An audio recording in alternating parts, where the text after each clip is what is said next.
All right, I'm going to call the meeting to order at this time. Welcome everyone here tonight. Welcome board. I can't imagine where else, John, than here on a beautiful summer evening, and absolutely can't think of anywhere. So glad to see you all. Welcome public as well. We always begin with a prayer for guidance, and tonight, John, would you offer up that prayer for us? Will, thank you very much, Jim. Will you bow our heads, please? Our dear Heavenly Father, we just thank you for this opportunity that we can go about your business here at Georgetown Township, and we pray for your guidance and your wisdom, Lord, and please be with us tonight as we face these decisions. We thank you for this beautiful day that we've had, and as we transition into summer and back to some type of normalcy, we just thank you for this opportunity. Please keep our people safe as they're in the parks, but maybe this be enjoyable for the families as they get together and have a fun time, we hope. We want to thank you for the wonderful people that work here and the great job they do for Georgetown Township, and we always think of our first responders and how they put their lives on the line for us on a daily basis, and we appreciate that. We think of the farmers market that's outside and people having a wonderful time. Lord, please bless us tonight. Give us your wisdom. In your Son's name we pray. Amen. Amen. Thank you. Please rise and join us in the saying of our Pledge of Allegiance. I pledge allegiance to the flag of the United States of America, and to the republic which it stands, one nation, under God, indivisible, with liberty and justice for all. Thank you. The record reflect that everyone is here this evening. And item number 6, approval of the agenda. Is there a motion to approve tonight's agenda? So moved. Support. Moved and supported. Any discussion about the agenda this evening? Changes. Hearing none. All in favor say aye. Aye. Aye. Anyone opposed? All right. The agenda is approved. We've got right on the front end tonight the Hudsonville Public Schools new 5th, 6th grade building presentation. And I see we've got a number of distinguished folks here tonight, not the least of which is, I would say, Mr. Chad Tuttle, former trustee. Good to see you again, Chad. Been a long time since you sat up here. I believe it was right here, right? So Ryan, you're in his chair there.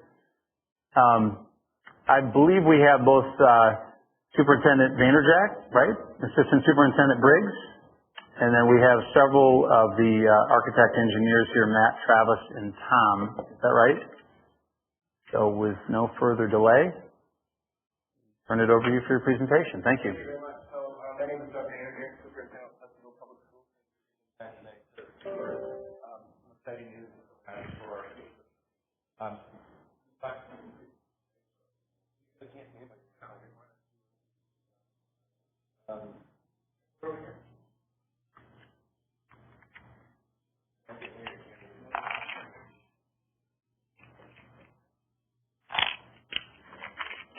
Great. Thanks. So we have a 5-6 building that we've planned at the location just by the Baldwin Street campus where the middle school is. And this building is planning on housing our 5th and 6th graders from the north end of our district. We have 8 elementary schools, 4 on which are on the north end of our district. The plan is to have about 650 students that'll be in this building opening in the fall of 2023. One of our goals is to try to keep that campus somewhat enclosed, keep our bus traffic kind of central to that campus. So you'll have the middle school, the elementary school, so Georgetown Elementary, Baldwin Middle School, and then this 5-6 building. And part of the project is to pack the building. So they go, there's a road, this is 36th Avenue along here, but then you have a road that comes right around the ball field that goes to the middle school. So bus traffic can go through here as opposed to all the way down 36, we'll kind of off and as well. I want to thank our Board of Education members that are here.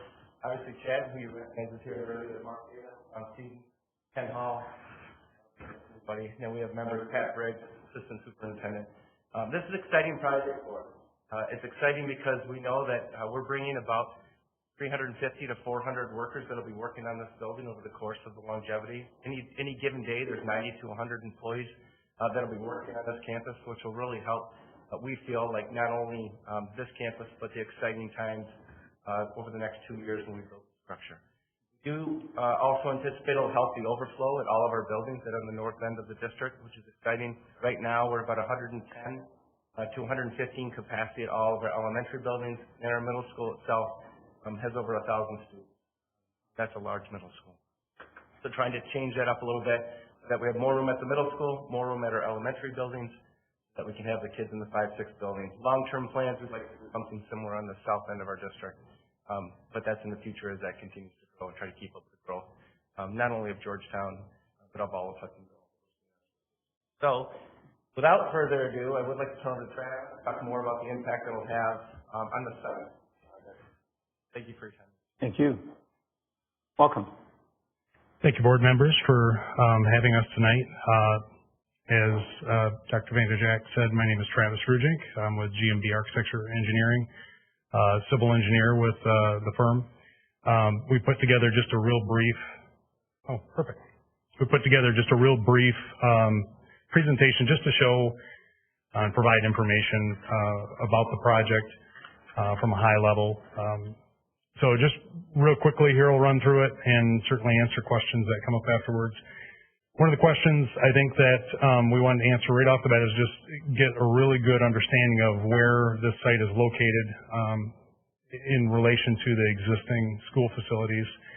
And as you can see, the site's located right off from 36 there with most of the development occurring in the northeast corner of the existing site that Hudsonville owns, far north of the stadium, and actually in a new portion of the property that the school acquired years ago. In the lower right-hand corner there, you can kind of see, which is our site plan, which basically shows the proposed parking lot, the building, and then the dark line kind of extending down is the roadway that extends down to the middle school.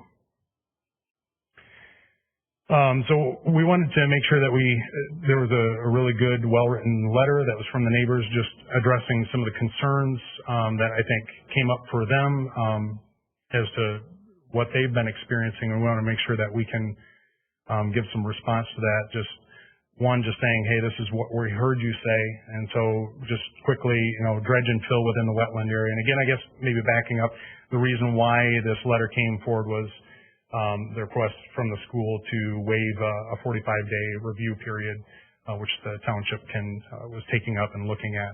And so that was part of our wetland permitting request, which is associated with the fact that we have a bunch of wetlands on the site there, not specifically related to drainage as much as the environmental impact from having to extend the roadways. So the dredge and fill within the wetland areas that we are proposing to fill was a concern. Existing wetland east of Schoolside Drive properties floods during periods of heavy rainfall. Existing ditch line along the east border of Schoolside Drive properties floods backyards during prolonged rain events, and that the neighbors weren't really aware of how flooding was going to be addressed with this project. So I took a step back because some of these questions just come from a standpoint of saying, what's happening in the watershed area? What's happening upstream of Schoolside Drive? And that's a very fair question. It's things that engineers just do internally, and we practice our good engineering practices, and sometimes we don't make those known except for the other engineers that are reviewing it. So we have the blue shaded area there is representing an area takeoff upstream of Schoolside Drive, which shows there's about 340 acres total in the drainage area upstream. 220 of those acres are owned actually by the school. So and then there's a remainder that's owned by other entities. That same drainage area then makes its way to the backside of Schoolside Drive and then connects to a county drain which runs directly to the west and then continues further on and eventually discharges into, I believe it's a Bass Creek.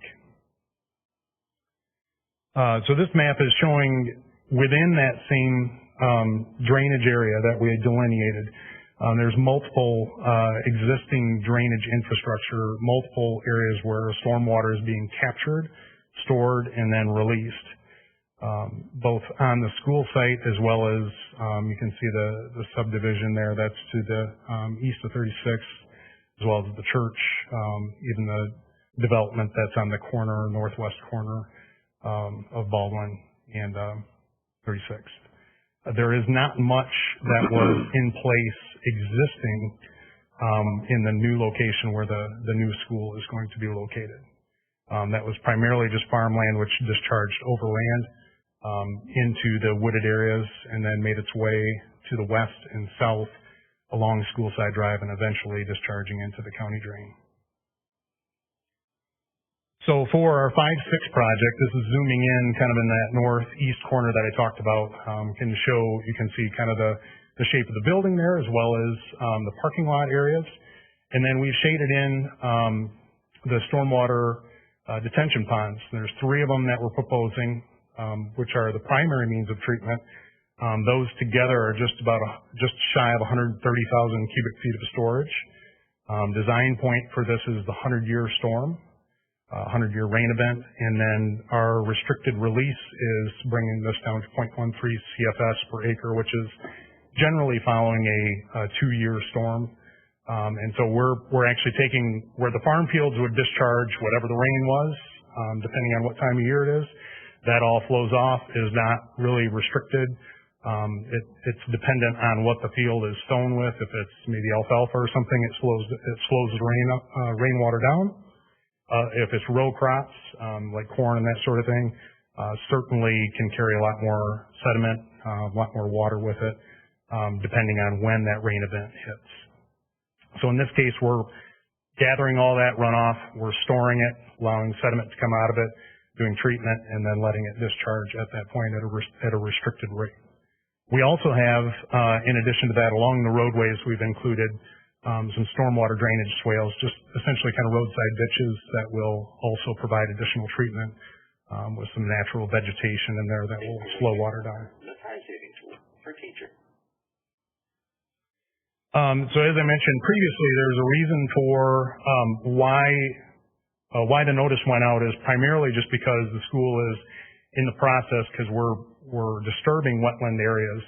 We have to go to Eagle and let them know what we're disturbing and then ask for permission to fill or to disturb those areas, as well as provide mitigation for any disturbance that we do. As the state looks at those as assets of the state or waters of the state, they have very much a really significant control as well as a hand in that process. So as part of that, they do a public review period where they're spraying out notices to whether that's townships, municipalities, neighbors, and making them aware, saying, hey, this is what's happening on this site. So that's the reason why this came up, primarily from just the wetland mitigation part of it. So as you can see, this is just kind of quickly overlaid on a wetland map. So this is Cardno's map, they're a wetland environmental specialist that basically does wetland delineations. And so the yellow is indicating kind of the roadways that you saw on the plan.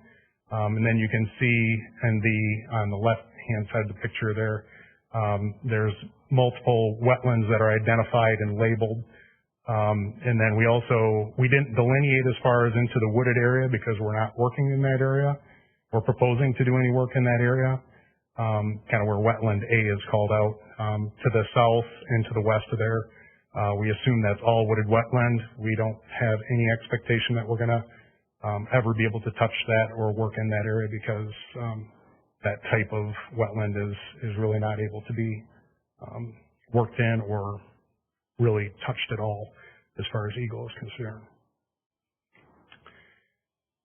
And then we also actually, this is a great spot where I'll ask Joe can come up and kind of do some explaining here too, but Joe had also asked Cardno to go a little further and just do some delineation and actually look at the area behind Schoolside Drive and determine what kind of wetlands and what kind of regulated portions of wood or environment would be out there. How you doing, Board? Excuse me. I'm Joe Bush, the Water Resources Commissioner, also used to be known as the Drain Commissioner. So I know most of you, but some of you don't know me. And thanks for having me here tonight to kind of explain some of the situation. So I've been working with the school on this for, I don't know, quite some time. There's been some neighbor issues or neighbor concerns that, hey, what about the flooding in our backyards? We've had reported flooding along school site drive there off to your left. And our county drain, I'll go up and point. Our county drain starts here. So this blue line, what I did, I had Cardinal now. I went in and told him to go ahead and delineate all this because I knew it was wetland. Some of the people we have called, they might be here tonight. I know my staff has been out here, and there's quite a bit of water that sits back here along kind of a natural water course. Everybody hear me okay? Yeah. Okay. There's kind of a natural water course on this blue line, and people are wanting that dug out, cleaned out on the school property. But the county drain, every county drain is a legal body. That means it has a beginning point and an end point. Every drain has a district, a watershed, a drain district, an assessment district. You can name it whatever, but every drain definitely has a point of beginning and ending. Legally, by law, the drain starts right there and it kind of runs off to the west, little bass arm, and it goes all the way to the west, the 42nd, and it kind of takes a northerly, westerly turn and goes off that way to the north. There's been requests to clean out this kind of water course in the back, but number one, I don't have an easement. Number two, I don't have jurisdiction. Most important part, it's a wooded wetland, which I had this all delineated for tonight's presentation, because I knew there was a lot of concerns. Your constituents, well, my constituents as well, they're like, hey, what about us? The school isn't touching any of that wetland. Number one, they don't have a permit to. Number two, I don't think Joshua Crane would give a permit to go in and dredge that natural water course. I'm almost pretty sure they would. So I just wanted to highlight that the actual county drain starts there. People ask, well, it's no big deal. Just go in and clean it. Eagle would never permit that. And then number two, I don't have jurisdiction, nor do I have an easement. If I did, I'd be more than happy to work with the school. And I have worked on numerous projects over the last 8 years, and they've been a good partner. So as in Travis, I work with Travis for right now 7 other school districts. So I see him a lot, probably more than my own family, but which is a good thing. I'm not saying it's bad. That being said, the partnership is amazing to work together. It's just I wanted to inform the board there's nothing that I can do because number one, again, a jurisdiction, and it's a wooded wetland. It was all just delineated last week. So it's all fresh. It's not a wetland map that needs to be updated. I had Cardinal go out and do that for me and your constituents to kind of identify. I wanted to identify it as well in case we did go and do some cleaning. Then Eagle comes back and says, whoa, you didn't get a permit for that. And then there's red flags, there could be liability, and there's sure there'll be a violation that could be very costly because they probably say, no. So there is a natural drain, that like I said, I pick it up right at the property line to the west, and that's where the county drain is that everybody knows. That does get cleaned out on a regular basis. I think it's going pretty well. If not, let me know. We always do maintenance every day throughout the county with 1,000+ county drains. So we're always here to serve the public, and if there is an issue on or the township neighbors down here, contact me, but I'm primarily here for the school project tonight. Happy to answer any questions or any concerns. If you have any right now, if not, have it all yours. Very good. Thanks, Joe. What is that dark area in the middle of the green there? I can't read that from here, but The blue is called stream regulated under part. go to the next spot. Like, is that? Looking at the pond. Yeah, is that a pond there? That is a pond? Yeah, that's the pond. Okay. So yeah, this is all wetland, and if you look, they identified this as a stream regulated. How's the retention pond drain into the drain? Got a control structure. I think it's right there. But you went through the wetland. But you probably went to the wetland to do that, That though. pond is also going to struggle with regulation for the sake of it has all the proper Okay. water levels. Well, I'm just pointing it out because you say you can't disturb the wetland, but you did disturb the wetland because at one time you ran that pipe to the wetland. Oh, I'm sure I did. Well, I'm just saying. Rules 20+ years ago are a lot different than rules today. I get it. Pretty much all over this Yeah. street when it comes to wetland. So they're Yeah. pretty That's why I'm asking the question is all. Yeah, no, great question. Not that old, but I think that's control structural engineering for Georgetown. Could be. That project. Been there for quite I've dealt with Eagle before, so I know. looking to see if they could, back in the day, see if they could find the statue. They thought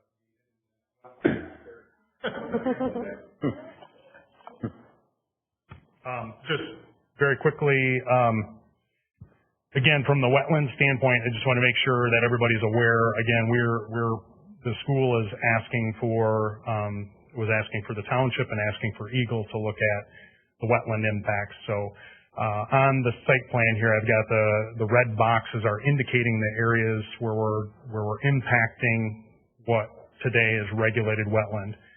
As you can see, so Eagle's primary objective, or the first thing that they ask engineers and landscape architects to do, is to say avoidance is first priority. So we tried to avoid everything we could with the exception of having to relocate or spend significant dollars relocating the existing infrastructure. So we worked with Eagle through that, trying to minimize that. Even as recently as a week or 2 weeks ago, tweaking and changing slopes on there to minimize and make that footprint of impact the very minimum that it can be to make this work. So you can see those 4 areas of impact, mostly associated with that road that would come down and then connect into existing access and roadways down by the 2 schools to the south. This is just saying kind of what I had said before with Joe as far as identifying the wetland areas.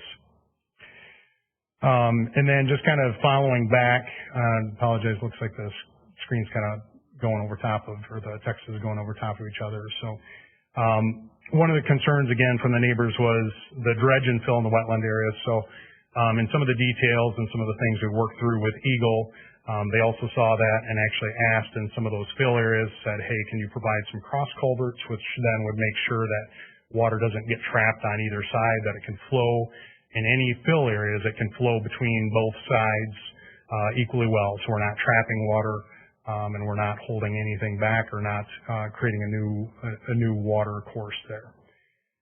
Number 2, the existing wetland east of the school side drive properties floods during periods of heavy rainfall.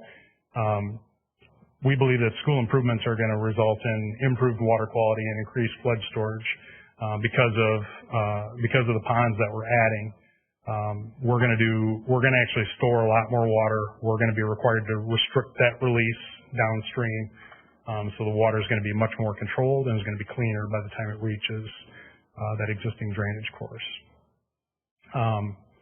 And then just the ditch line, Joe touched on this really well. For us to really do anything with the ditch line or the existing stream and wooded wetland, we're really limited what Eagle will allow us to do there today to do any kind of significant improvements there. We're not planning on any, not planning to touch any of that area as a result of the 5-6 project. And then just the neighbors, just bringing them up to speed as far as how flooding is addressed. We have to design this entire site to the Drain Commission or the Water Resources Commission's most current standards, which is making sure that we're holding back that 100-year storm. We're restricting the release, and then any other requirements that they have, we're including that, as well as Eagle looks at that and says, hey, can you, again, for any of these impacts, can you do these other things? So it's been quite well vetted by multiple agencies at this point. So with that, I don't know if there's any questions. I'm happy to answer any, or certainly can come up and answer questions too. So you're the last to present. We're not waiting for others. Okay. Nope, I don't believe so. All right. The summation seems to be that your efforts should, rather than exacerbate the current problem, should help improve and alleviate it to a degree. Yeah, we're restricting that flow compared to the existing condition. Board members, comments, questions? Okay, hearing none.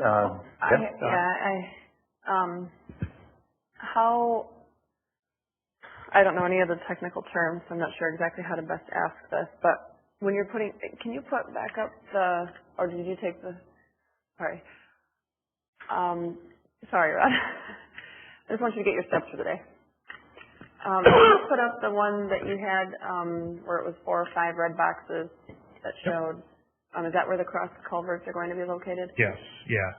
Because my question is about that, so if it's... Yep. Let's see if I can get to it here. Okay. Would be the primary impact, I believe it's actually this one. So our cross culverts... I believe they also have, we had already proposed cross culverts here, but we had added some here for the... Okay, so they're not going in all 4 places, just 2 of the 4. Yeah, we can't obstruct water. So I mean, there is existing water that comes through here. So there is a culvert here. We added more culverts based on Eagle's review of the project and saying, hey, we want to make sure that there is no chance that any water is being obstructed as it flows through the wetland on either side, especially in those areas where we're doing significant fill, which is, when I say significant fill, it's in the 3 to 6 foot of fill, and that's associated with building that roadway that comes across and goes from the 5-6 buildings south. When you say 3 to 6 feet, what direction are you talking about? Filling it up. So filling from the ground, from the wetland ground, wet surface coming up 3 to 6 feet. And what would the length of that? So, you know, how long? I don't have that right off the top of my head, but it's obviously it's long enough for this section to make it across this hatched area, and in fact all these hatched areas are indicating regulated wetlands. So the fill is through this area here, and then also down here. Okay. So what is the maybe flow capacity is the question I'm trying to ask. What is the flow capacity for the cross culverts? Is it, you know, I'm trying to remember the comments that the residents had the last meeting, so and this is not my area of expertise, so I apologize, but if there's any kind of heavy rain flow, you know, there's an issue, and then I think they mentioned, you know, rainstorms or something that might bring some really bad flooding. So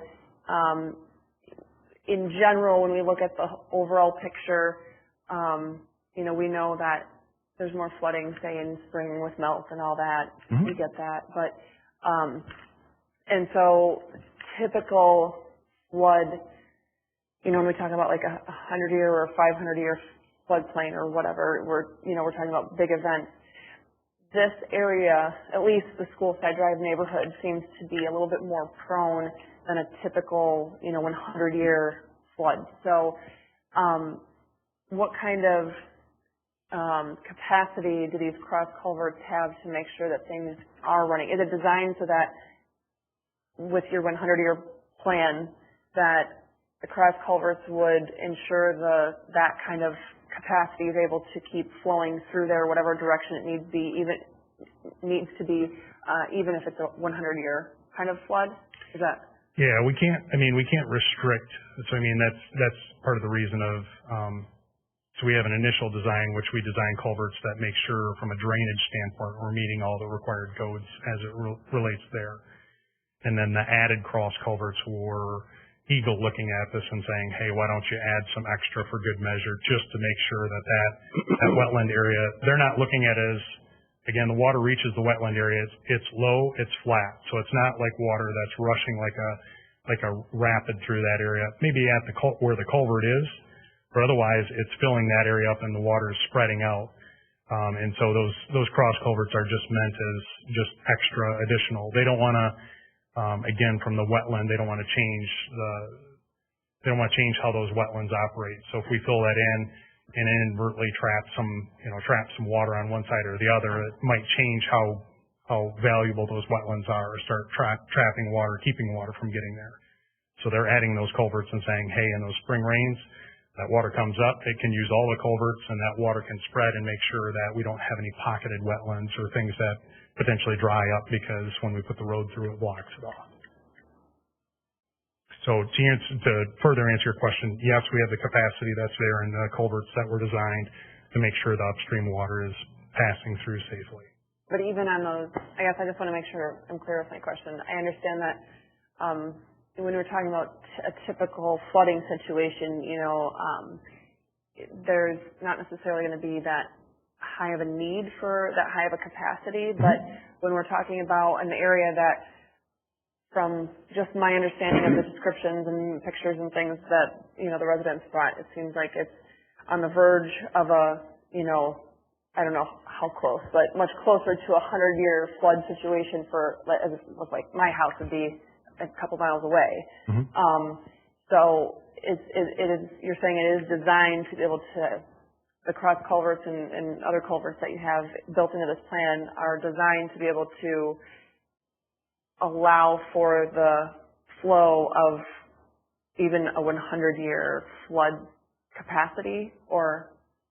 The ponds are designed for that. The culverts are intended and designed to be able to they're able to control that. So the design points are different without getting way into the weeds. But yes, a 100-year storm can pass through those culverts without doing significant damage to the roadway. Is there retention ponds built for the athletic fields? Yes, there actually are. So if I bounce back to, I think it was important in this screen, and now that I know where the pointer is. So there's an existing retention pond that's located here, and there's also another one that's located here. Okay. And then those are being moved, or? Those stay. Those stay. Oh. Yep. My question always is, when you do projects like this, you continue to add on. Do you recalculate the entire project, or you just can calculate the project as you're doing going along? You calculate the impacted area. So this campus has, as far as I would say, other sites, because it's been developed over the years. Right. This site has stormwater controls on a majority of it, in some way or another, whether it's ditches, whether it's ponds. Now, years ago, the county standard was, I think in the 90s, the county standard was a 25-year storm. And somewhere just past that, then we'd switched the county, changed the standard to be a 100-year design storm. So I think some of these ponds are, I don't know what the neighbors' ponds are, I don't know what the church's pond are, but I suspect that those are part of that older iteration. But it's still stormwater storage, which is better than... But you haven't put the entire site on 100-year. You've said the first two, you've kept the first one on 25-year, and now you're recalculating just the additions to the 100-year. Yeah, it's minimum 25 years. I mean, for instance, I know that this pond, because I was involved with this project, this pond is not the size based on the volume that's needed for the 25-year storm. That pond is based on the fact that we have a big, huge wet area that we can't touch, and there's more volume there than what's required. Okay. So you'd have to go through and certainly do a significant stormwater analysis of the existing campus to see what, if you wanted to answer that. You see where I'm going with that, though, right? I mean, like, you continue to add on. Sometimes calculations change. You add a ballpark here and you add a football field here, and now that water comes off quicker, differently than tar or roof, or that's why I'm just curious if it's been recalculated the whole campus or just pieces as it goes along. It's just the area of impact, and I would say that that's consistent across the state and even out, is that you're dealing primarily with area of impact. We have a few special cases where sometimes you'll take into account an entire site and redevelop drainage for everything, but that's very, very, very seldom that occurs. You're usually just designing for the area of impact.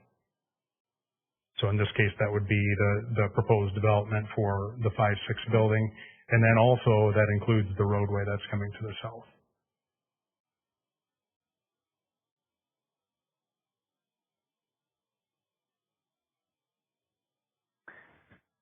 Anyone else?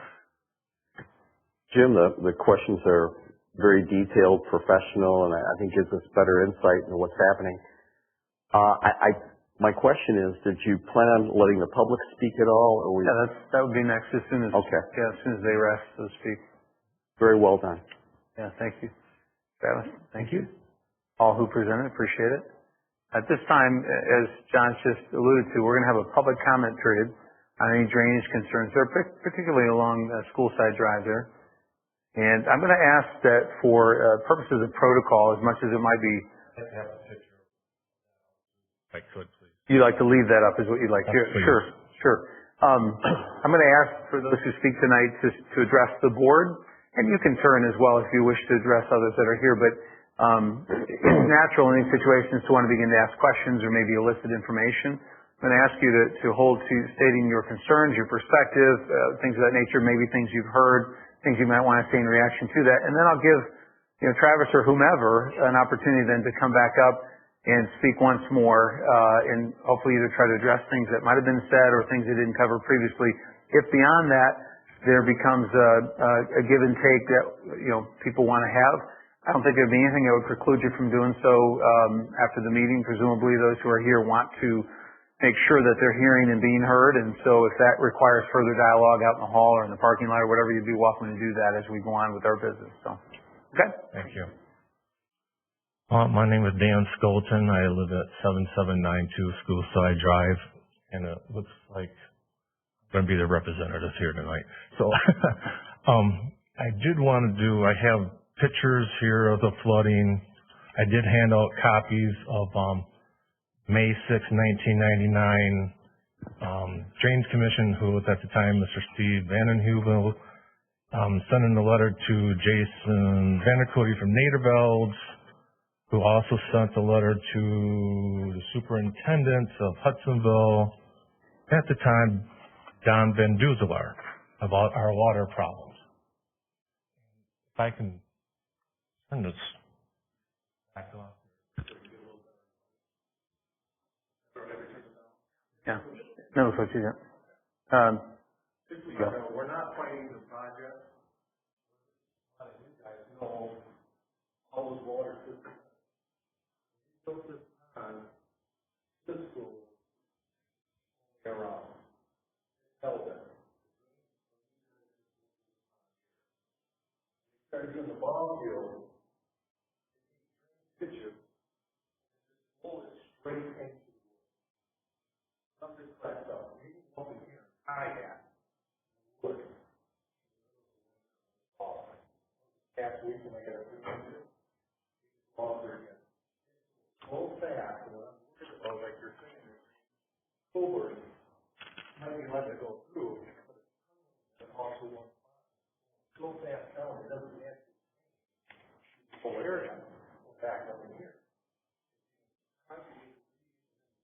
So right now, here, turns, but if the whole place flooded, it off, comes down here, this ditch that was built, knows how long.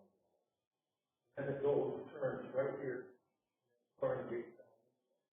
Right now, also, it's putting so bad, it goes past there, it gets this berm, and it's making its own grand canyon. I got pictures of that here, it's so much like it is. So we're concerned that the more you build up here, you can go back longer, or it doesn't come up so fast. That's what our concern is.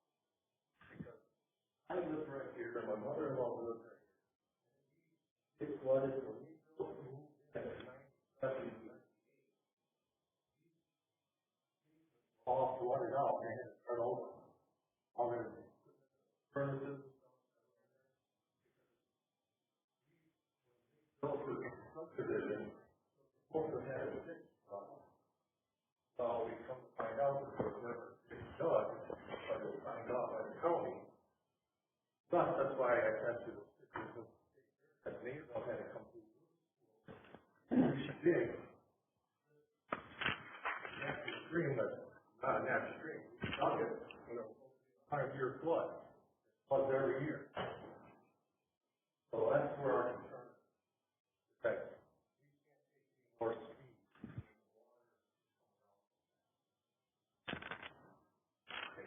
Okay. Thank you, Mr. Skolton. Anyone else from the public wish to address? Go ahead. Excuse me? Oh, okay. You've got pictures. Pardon? Did you say something further? I didn't want to cut No, you if off. they want to see any pictures or videos, I can show. Okay. But thank you for your time. Well, thank you. Can you leave those up here? Mr. Skolton, Could you leave them up here with us for a few minutes? Is that the ones you just referenced? I just want to make sure I'm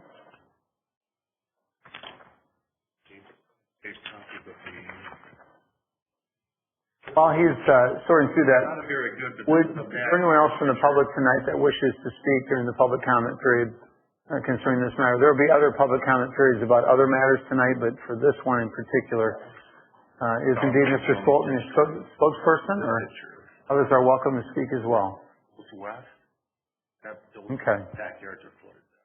All right. So, hearing none, I'm going to turn back to the school and the engineers who presented tonight, and based on maybe what you've heard from Mr. Skolton, if you wish to make a final statement, you're welcome to do so. And as I said earlier, at that point, if you'd like to convene further or you want to have further communication afterwards, it's perfectly up to you. So you don't have to get up and speak further. It's entirely up to you.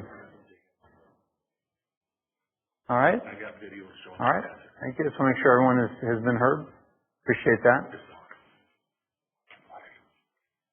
Okay. We appreciate the care and concern that all perspectives have shown tonight on this issue. And as Mr. Bush shared, there may be yet concerns that are hard to address. That even with the school system approaching it to mitigate and try to improve things, there may be some things that are yet problematic, and we need to look at perhaps in the future with water resource or somebody to see is there anything possible that could be done. But all right, so board, we've heard from the public, we've heard from the school system. At this point, I would propose to move on to the next item. If later in the meeting during discussion or otherwise anybody wishes to address this issue and take up, I guess, where they've left off, then we're welcome to do that. So item number 9, communication letters and reports received for information. Item 10 then after that is our next public comment period. I alluded to this previously, which is that you from the public have the opportunity to come and address the board about any items that remain on our agenda tonight. The agenda is somewhat abbreviated, the remainder. There'll be another public comment period later in the meeting where you can speak to any issue you please. I'll say to those who are here on behalf of the drainage issue, if you want to stay, you're welcome to, obviously, and speak to any of us afterward or listen to any further comments that may come out in later public comment or board discussion. Or you're welcome to step out as well, and we won't consider that rude at all. So does anyone wish to just simply address the board on any items remaining on the agenda this evening? All right, seeing none. Anybody electronically raising their hand? No? All right. Okay, then we'll move on to item 12. I got that right? Yep. Unfinished business. 11 consent agenda. 11. There you go. Thank you. So the consent agenda. Seeing that, is there a motion to approve our consent agenda this evening? So moved. Support. It's supported. Any discussion among the board about items on the consent agenda? All right, hearing none. All in favor of the motion, say aye. Aye. Opposed? It passes. Okay, item 12 now, unfinished business, WCET PEG fees. You recall that we had last taken up this issue several months ago. We had presentations made to us by a number of different individuals. I think you each received recently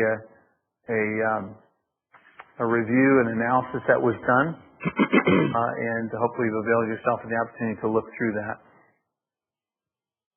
So we had last tabled a motion and postponed, I should say, the item until this meeting in June, and there had been the motion to eliminate those PEG fees. At this time then, the issue is on the floor, brought back on the floor, and is there anyone who wishes to make a motion at this time based on the further information we've received since our last time addressing this issue?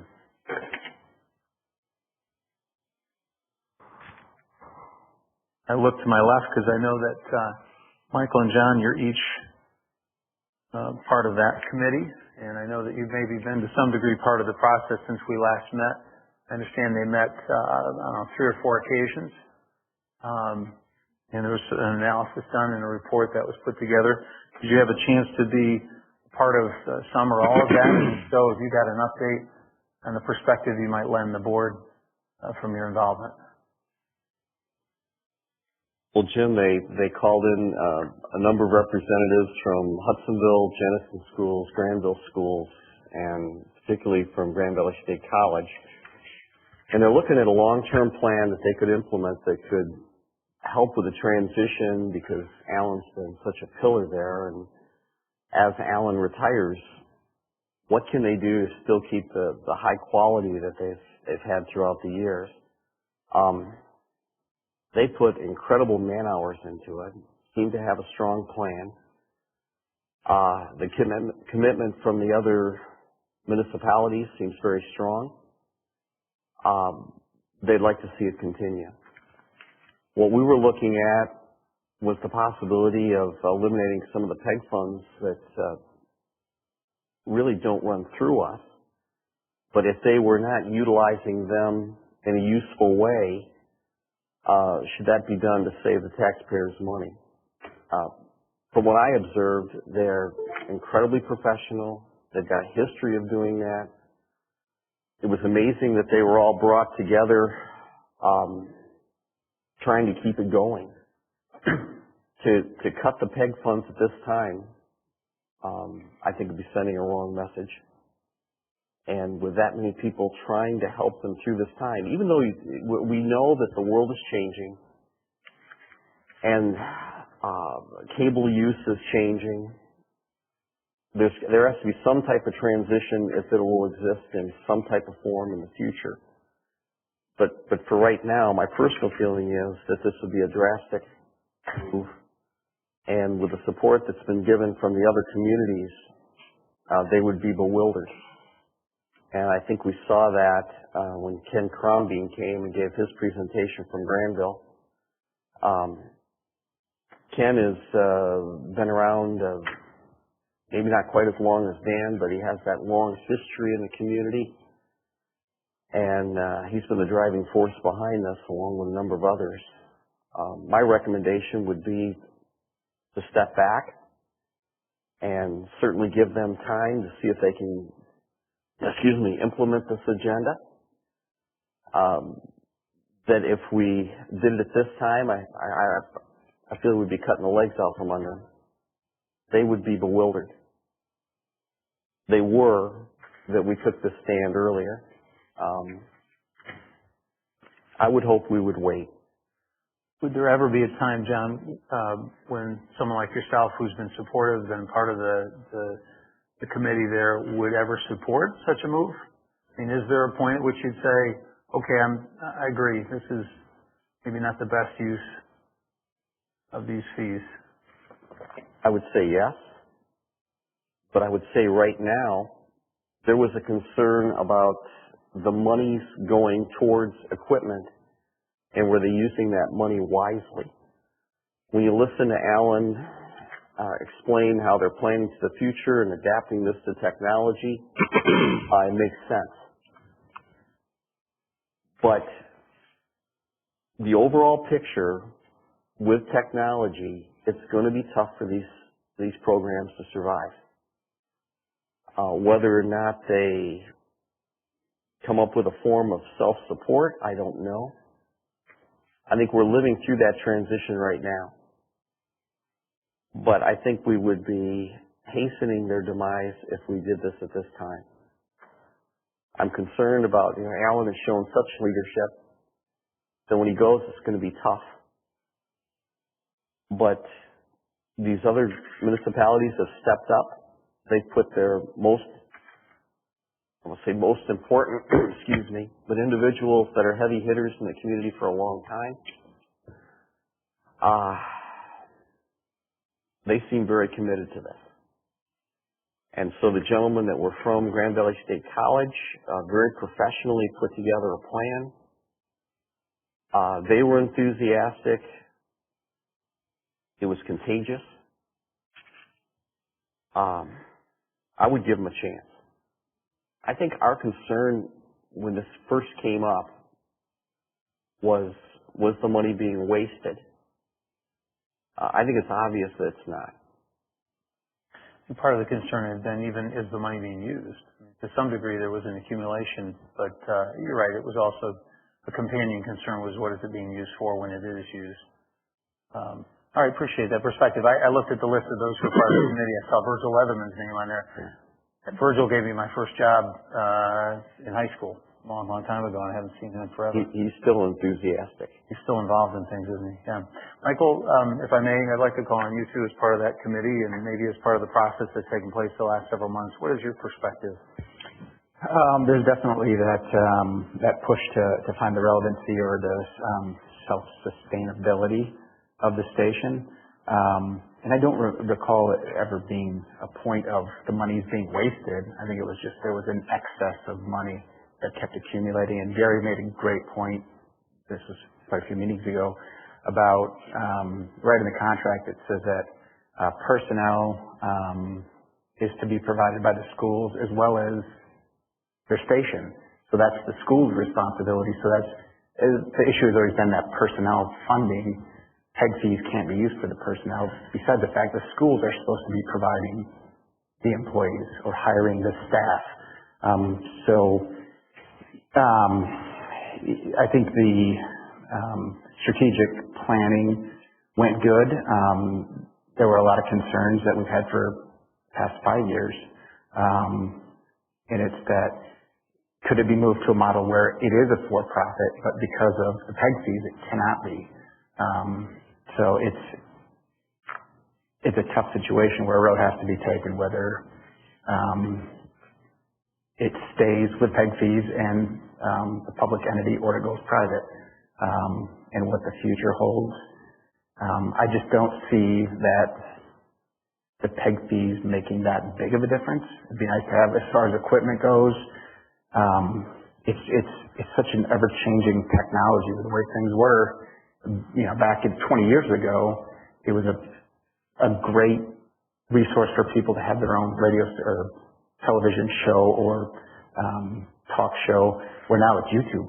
I mean, 8-year-old kids have 500,000 subscribers, and within 2 hours of posting a video, they've got a million views.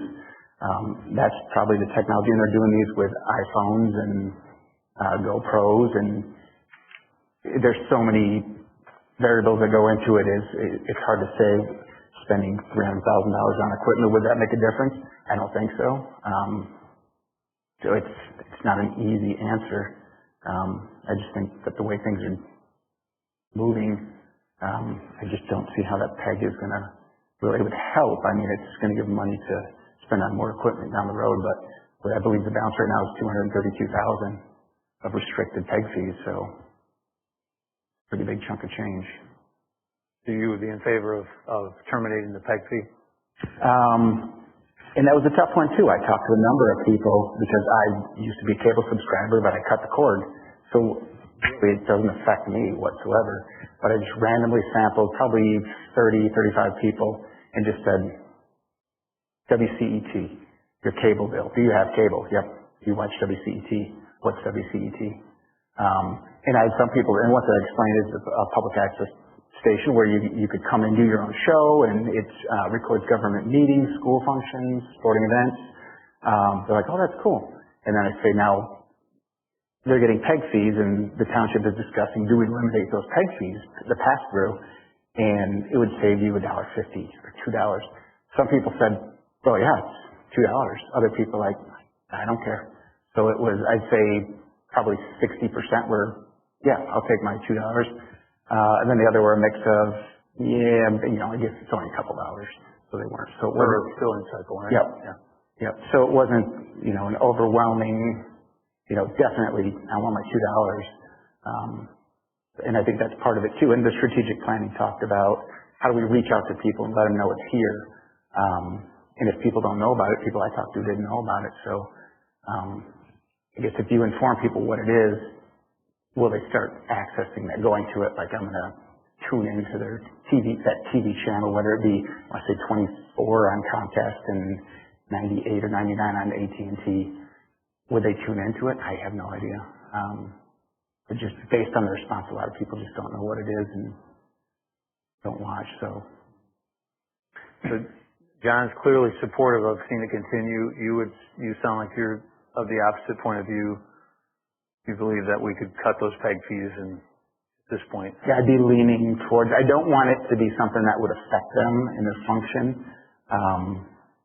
I was really hoping the strategic plan would be, here's the path we're going, and, be working on that, and incorporate how these PEG fees are going to make all the difference. And from what I could tell from the strategic planning sessions, it wasn't necessarily, everything's hinging on these PEG fees. And even, with the discussion of the the agreement with Granville and Hudsonville, who is going to pay for that, a building, space for them to televise out of, and who's going to pay for staff. It's covered under that, so that's really not an issue there either. But question, I think I know the answer to this, but maybe others know more definitively. If we were to cut PEG fees, I don't think we can ever go back to charging them, say in the future, if a future board said, we think they're useful and beneficial and we ought to reinstitute PEG fees. Do we know the answer to that? I looked briefly into it. My initial take was, I don't think we can. Well, you have an agreement period, so I'm assuming you would have to wait till the agreement period expired and then when you renegotiated the agreement. But yes, it would be a hard road at that point to justify raising that tax again, knowingly once you did that. At our meeting, Alan had brought up that they're looking at different types of cameras that would keep up with technology, and that was one of the areas that they wanted to see the PEG fees going towards. That if they were going to adapt to new technology, they needed to have those monies available. I think that the concern of the board was, why do you have all this money and it's not being spent? And Alan answered that. They've got a huge committee working on trying to get a long-term plan to make it a success. Like I said, I feel we're cutting the legs off from under them if we just say no. And it's not coming out of our coffers. Would be a savings that they'd have on their bill directly with Comcast if Comcast passes it along. I don't know what their requirements are. And it's not for every taxpayer. It's those that have that particular service. So I almost feel we're stepping out of an area that we normally would not be involved in. If we thought there was some corruption, things were being handled poorly, but it's not been like that at all. Yeah. If anything, it's handled extremely well, and now you've got communities that are desperately trying to keep this thing going, and we'd be sending this message of cutting them. They're bewildered, and the first thing that comes up is you're talking cost of a cup of coffee over a long period of time. Sure. Jim, is there? I have a couple. I was going to say, just real quickly, historically, this is an issue that's come up every couple, 3 years, and I look, I can see Chad out here, and I distinctly remember us talking about it back when Chad was a member of the board, so it's not a new issue, it's not a new question. Technology has changed even more each time we revisited the question, and I think at times, too, out of deference and respect for Alan, there was a reticence to, with someone who's given a career to it, to curtail anything prematurely if he's, nearing retirement and so on. Now we know for a fact that Alan is on his way out. Now, of course, anybody who's poured their life's work into something like this isn't going to want to see it go, whether they're there or not. But I do know there's been various concerns that each time has sort of led to some deference and some delay. And yes, Catherine. I appreciate the fact that so much time has been spent on doing various meetings and bringing together different stakeholders and whatnot. But a concern that I see is that there's been months of information or months of these meetings and planning and bringing people together, and the reports that are generated, not that they don't look professional, but it doesn't have any clear, clear plans laid out as to really what's tangible, what's going to happen, how is this going to look, how do we combat something I think you had brought up, was the, it's just a different time. And I guess that kind of goes to your point too, Jim, that, the technology has changed each time the conversation has come up. And so, to a certain degree, we're talking about, it's not, no matter what kind of plan, this should be the world's best plan with all kinds of specific points on community engagement or different relationship building or different things that they could do, or getting the word out and letting people know that it's there, and different resources like that could be made more available and utilized. But to the extent that you can't just ignore what is happening right now, and especially with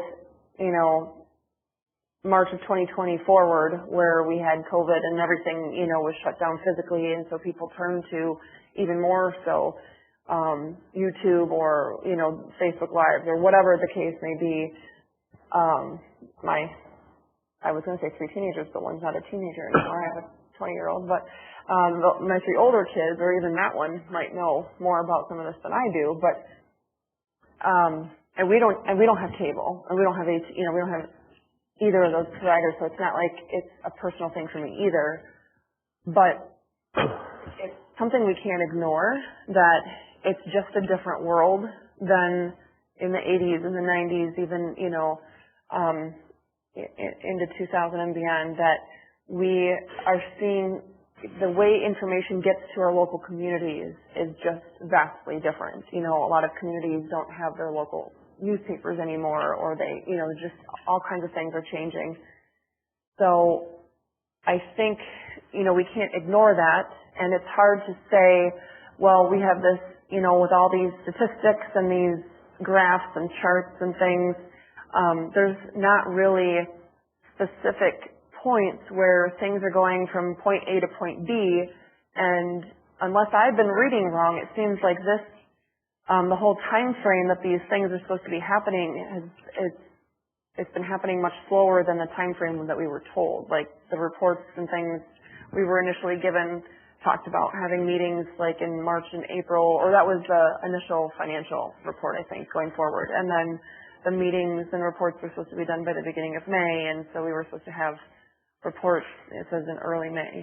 And then we didn't get these until a couple days ago, so I think that communities, we want to make sure that with what's in this final report, a lot of the things we're concerned about, and making sure people are more aware of civics and, people are more engaged. I think we all would want that. We all want people to be more engaged.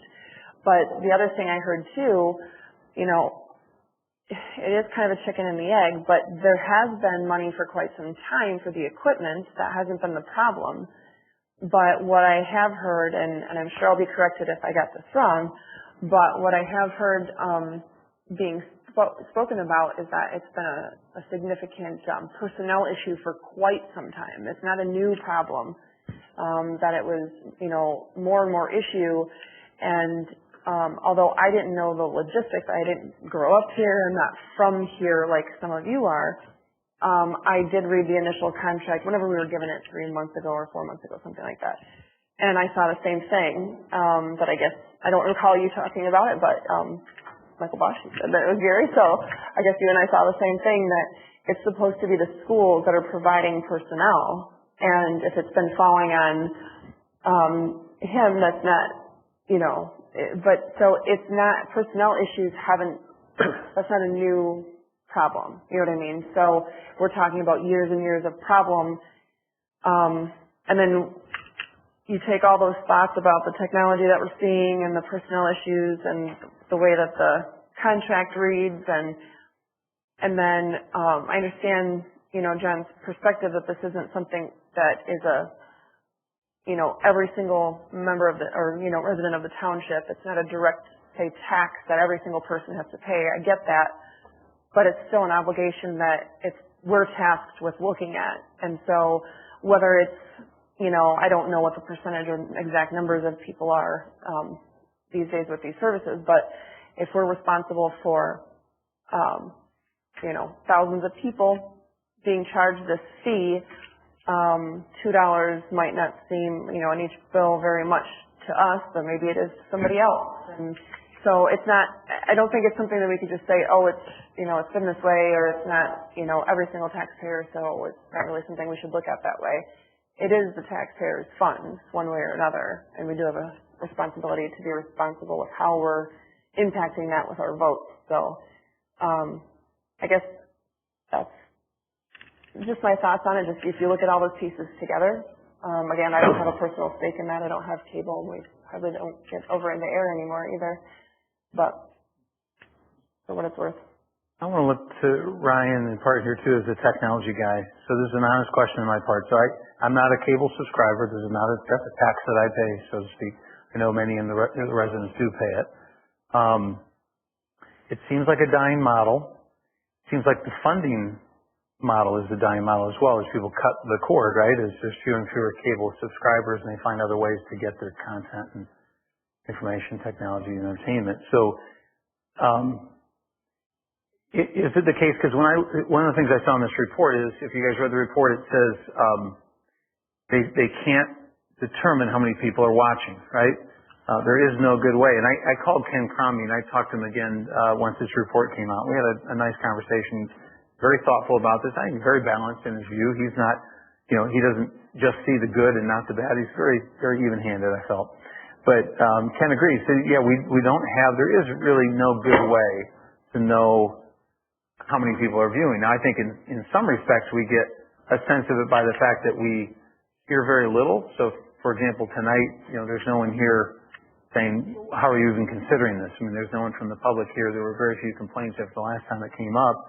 It doesn't seem to be something that deeply resonates.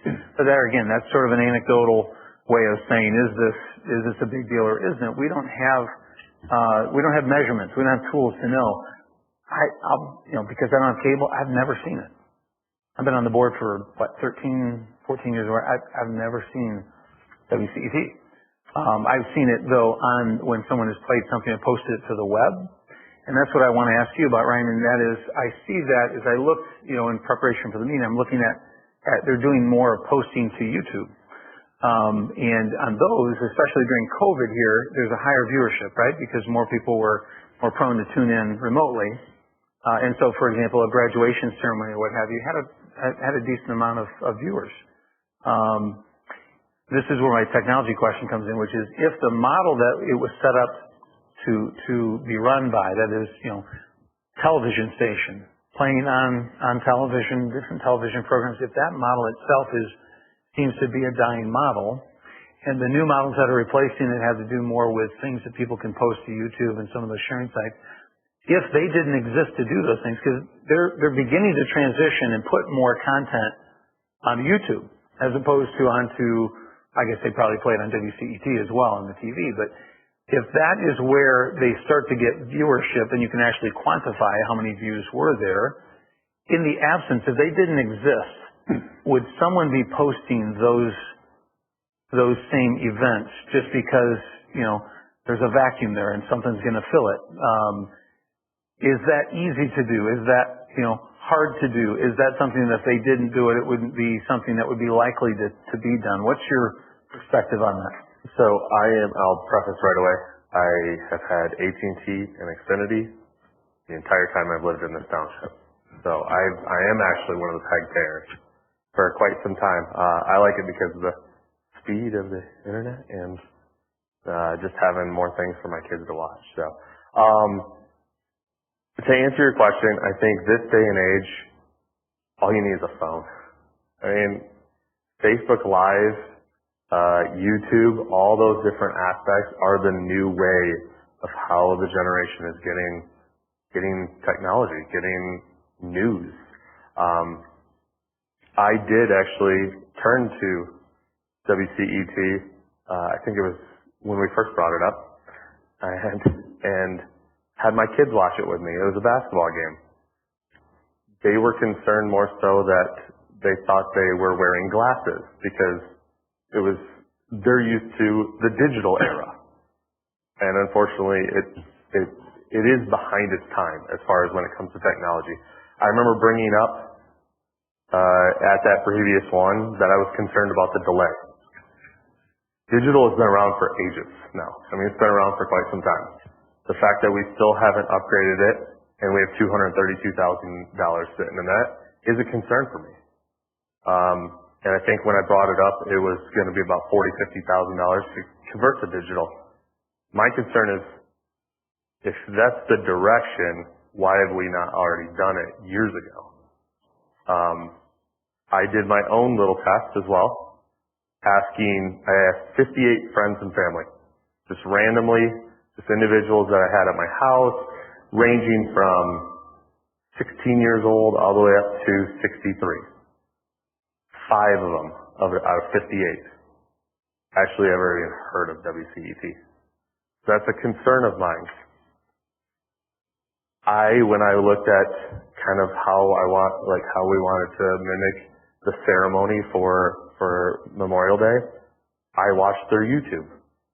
I went through and used that form of media to watch the old ones, to kind of create the agenda, I guess you could say, in it. I just don't think, and to kind of answer your question, I don't think TV is the correct form anymore. I think it is online. It's streaming. It's using YouTube. I honestly liked their YouTube channel. It wasn't bad. It was a good way to watch, and you can go right through all that stuff.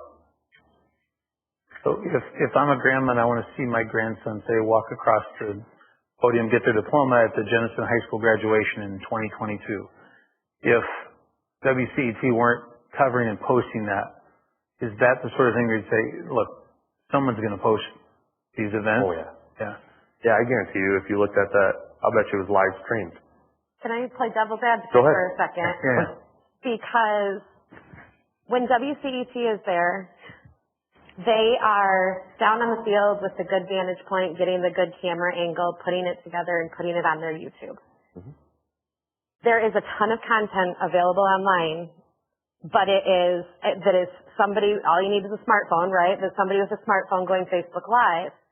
But part of the role that WCET plays in events like that is that they are the one down on the field, and they are posting it to their YouTube and playing it on their channel for the grandmas that couldn't go, getting the good camera angle, and that keeps the 50 moms with a smartphone off the field trying to get the good camera angle to post it to their own YouTube because WCET is taking care of it.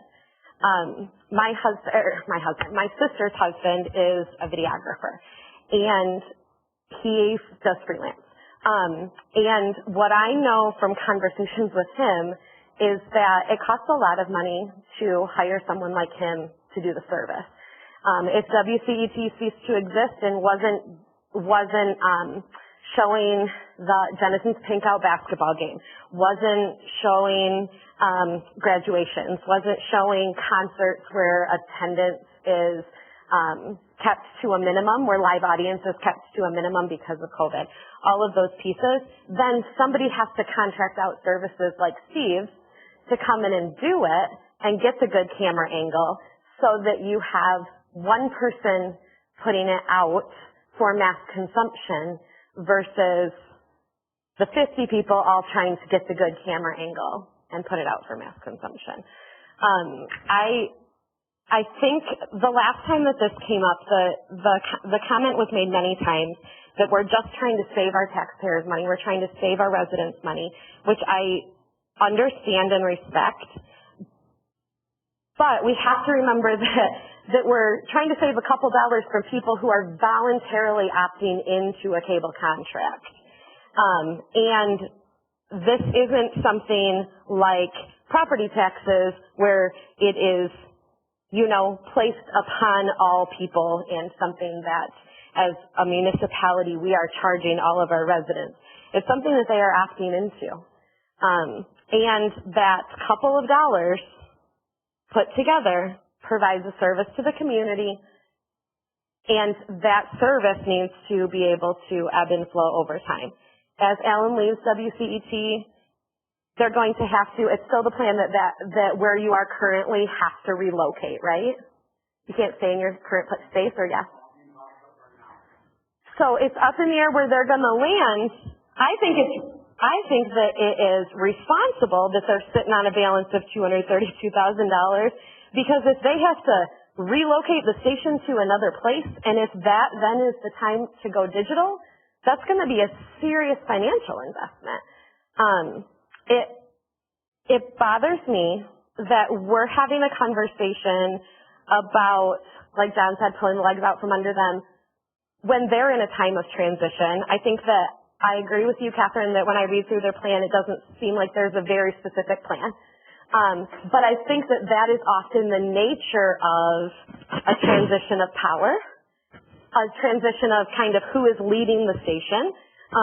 I feel like we need to, as Alan retires, congratulations on that, as Alan retires and as new leadership takes over that station, I think that we need to stay out of it, because it's people who opted into cable contracts that are paying for it. And we're one of those people. We are cable customers happily, and we happily pay the couple of dollars, because then when I'm at a basketball game or graduation or something and they've got the really good camera angle, then I can sit and enjoy it and don't have to worry about getting the really good camera angle, because I know I can look theirs up later. I would be in favor of revisiting this in a year or two, once the new leadership has taken over, once they have landed where they're going to land, post Alan's involvement with that. But I think that we just have to be really careful about this mindset that we're trying to save the taxpayers money. It is nice of us to try to save money for people who opted into a cable contract. I know that there are thousands of people in our community that would be thankful for those couple of extra dollars. But the bottom line is, when there's lots of other options for how you get media content, people still opted into that knowing what the cost was going to be. And it doesn't seem like that $1 or $2 for people who are opting into it is going to be a huge game changer from the conversations I've had with people. Can I ask you a couple questions, Becky? Then? Yeah. So, if the model that has been set up and has been supported through cable subscribers to put the station on cable TV, yep, that model is dying and people aren't watching it, okay? But they're getting views on YouTube and the like, okay? Does that make it more inequitable? Yes, that those paying those fees for the Comcast bill are paying for content that isn't finding its value in the TV presentation, but rather on another forum that has nothing to do with their cable bill or their cable TV stations. Does that change your opinion at all? It doesn't, only because I think that the way that WCET is funded is certainly flawed. But we're not saying we're going to take this away and replace it with this much better model. We're saying this is the model that they're existing under, and we want to take it away. All right. Two questions then follow up to that. So one is, like I asked John, would there ever come a point where you would support possibly eliminating PEG fees, number one? And number two, would our withdrawal of PEG fees possibly be the accelerant that's needed for them to make significant change that otherwise this hasn't come about as we've kept kicking it down the road? I would be absolutely in favor of revisiting it once WCET is under new leadership and we have seen kind of what their model is going to settle into in a post-COVID high access to digital content kind of world. I think that the people that are leading the charge on this strategic plan for WCET see the big picture, right, the same way that we do. And so I would be happy to revisit it, and it might change the direction of my support a year or two from now.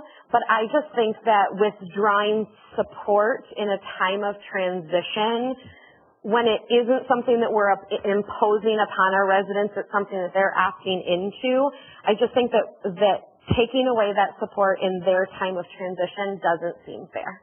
I think that it is fair that we are having these conversations. I think it is fair to share with the people in charge of WCET's strategic plan that we are going to revisit this in a year, or we are going to revisit this in 2 years. We want to see where WCET settles as they go through their transition process, and then we're going to revisit it so that they don't endlessly count on Georgetown forever rubber stamping it and always giving them their PEG fees. I think it's fine that we put a revisit date on it and have a serious conversation. But to have that serious conversation when they're in the midst of a leadership change and it's kind of a hypothetical about what will WCET look like a year from now, just seems unkind and unfair when it isn't something that we are imposing upon our taxpayers. It's something they're opting into. Gary, you're the only one we haven't heard from yet. Any thoughts? Lots of thoughts. Okay. So, first of all, I didn't know what a PEG fee was until we brought this up a few months ago. I have cable, so I've been paying PEG fees. I don't even know whether they're on the bill. So, I've been taxed and not even know if they're even on there. So, also, if you go with the contract, I've been going through this thing a little bit. PEG fees that come from Comcast are only for equipment. PEG fees that come from AT&T can be used for equipment or personnel. If you look at the dynamics of the township and the area, Comcast is growing faster than AT&T. I dropped AT&T. AT screwed up my internet, and so I went to Comcast. And so that changes money that's supposed to be spent. That's kind of a frustration I have with the contract. They got a contract. You read the agreement on here. The contract between schools and communities. All I hear is we're talking with other communities on how to finance this thing. The contract with schools. Schools need to be in this conversation too. How are you going to supply the building? How are you going to supply the personnel? That's your job. I don't see that happening here. The strategic plan that they got on this thing, all that is those guys' accomplishments and what they've done. I don't see anything out of that tells me what they're going to do and how they're going to do it. It's kind of frustrating. You can say bring in new leadership, but is that fair? If Al's going to retire and they're going to hire a new guy and a year from now we pull the PEG fees, now the guy doesn't have a job. Is this the time to make a change? I certainly want to take a new job and then pull PEG fees and all of a sudden he doesn't have a job. No, it'll look bad, don't we? Then the emotions are really going to come up. How dare you pull the PEG fees when we just hired a new guy? I'm a little concerned about that. I'm also a little bit frustrated by the fact that when we had this meeting in March, which is when the budget was supposed to come out for this year, I specifically said to Mr. Crombie, Mr. Dodds, when we come to this meeting in June, you need to have a budget. And I was promised we would have one for this meeting. We do not have a budget. We keep hearing about equipment and digital and everything else. To be honest with you, I think a lot of that is just like owning a 5G phone, but you don't have a 5G tower. It doesn't make any difference. It still works on a 4G tower, but we don't have 5G towers in the township. We're probably working on those. It's the same thing with some of the equipment. You can say you want to go to digital, but now you got to get cameras that work that way. It just seems like the whole thing hasn't been thought out. I can tell you that if you were coming here, if I was coming here to this meeting tonight, and I was worried about my money being pulled and I wasn't going to have a job, I would do a whole lot better job than the three things that are posted in this budget. Because I don't see a budget. I don't see an updated agreement. I don't see where there's been any school involvement with any meetings we've had with WCET. There's no more information here now than we met in March. So you've had April, May, June, you've had 3 months. Get your act together because you want to save the building, but you're not doing anything to do it. I tell you guys, that's my frustration. I'll be right up front with you. I'm very frustrated because I'm like, we had this conversation. I have very many questions on this thing, and none of them have been answered. This WCET presentation, there's no presentation there. It's just a presentation of what these guys do for a living. The model they have is, I don't know. I have to be honest with you, I'd vote to get rid of the whole thing because it doesn't seem like they care. If they wanted it so bad, they would have came with a proposal that actually said, "Hey, we want this," but I'm not seeing it. So there's my 2 cents worth. If I may, they were meeting about every 2-3 weeks. Alan does have a budget. as Ms. Henry had mentioned, the staff is so small. The other municipalities, Granville, Hudsonville, they do give all the fees. I'm not saying we're making a mistake in that, but he's on such a tight budget that in running the station, he pretty much has to do everything else himself. Makes it very difficult. And Chad was one of the first ones to sit down with him and come up with a hard budget years ago that he could follow as a pattern, and then take that to his advisory board and then guide him along with that. I'm not saying it's been a one-man operation, but pretty close to that. But you, again, haven't said anything about Jenison, Hudsonville, or Granville Public Schools being in these meetings. And they are on the contract. I got an agreement right here, 2012. They signed it. They're everywhere in the agreement. What's that? It's the school district shall, the school district will, the school district. I mean, every line item is a school district, and they're not involved in this conversation. And at one time, they thought there was a need for it because that's why they wanted it. They could do the basketball games, they do the graduation, do all those things. But right now, there's not one school district cares if this thing succeeds. Guaranteed, you will not get a school district to sign this contract if you had to bring it back. In fairness, several of the members on the strategic planning team were from the school. I mean, it wasn't like they were completely absent from the planning. Okay. But you're right, I don't think they contribute.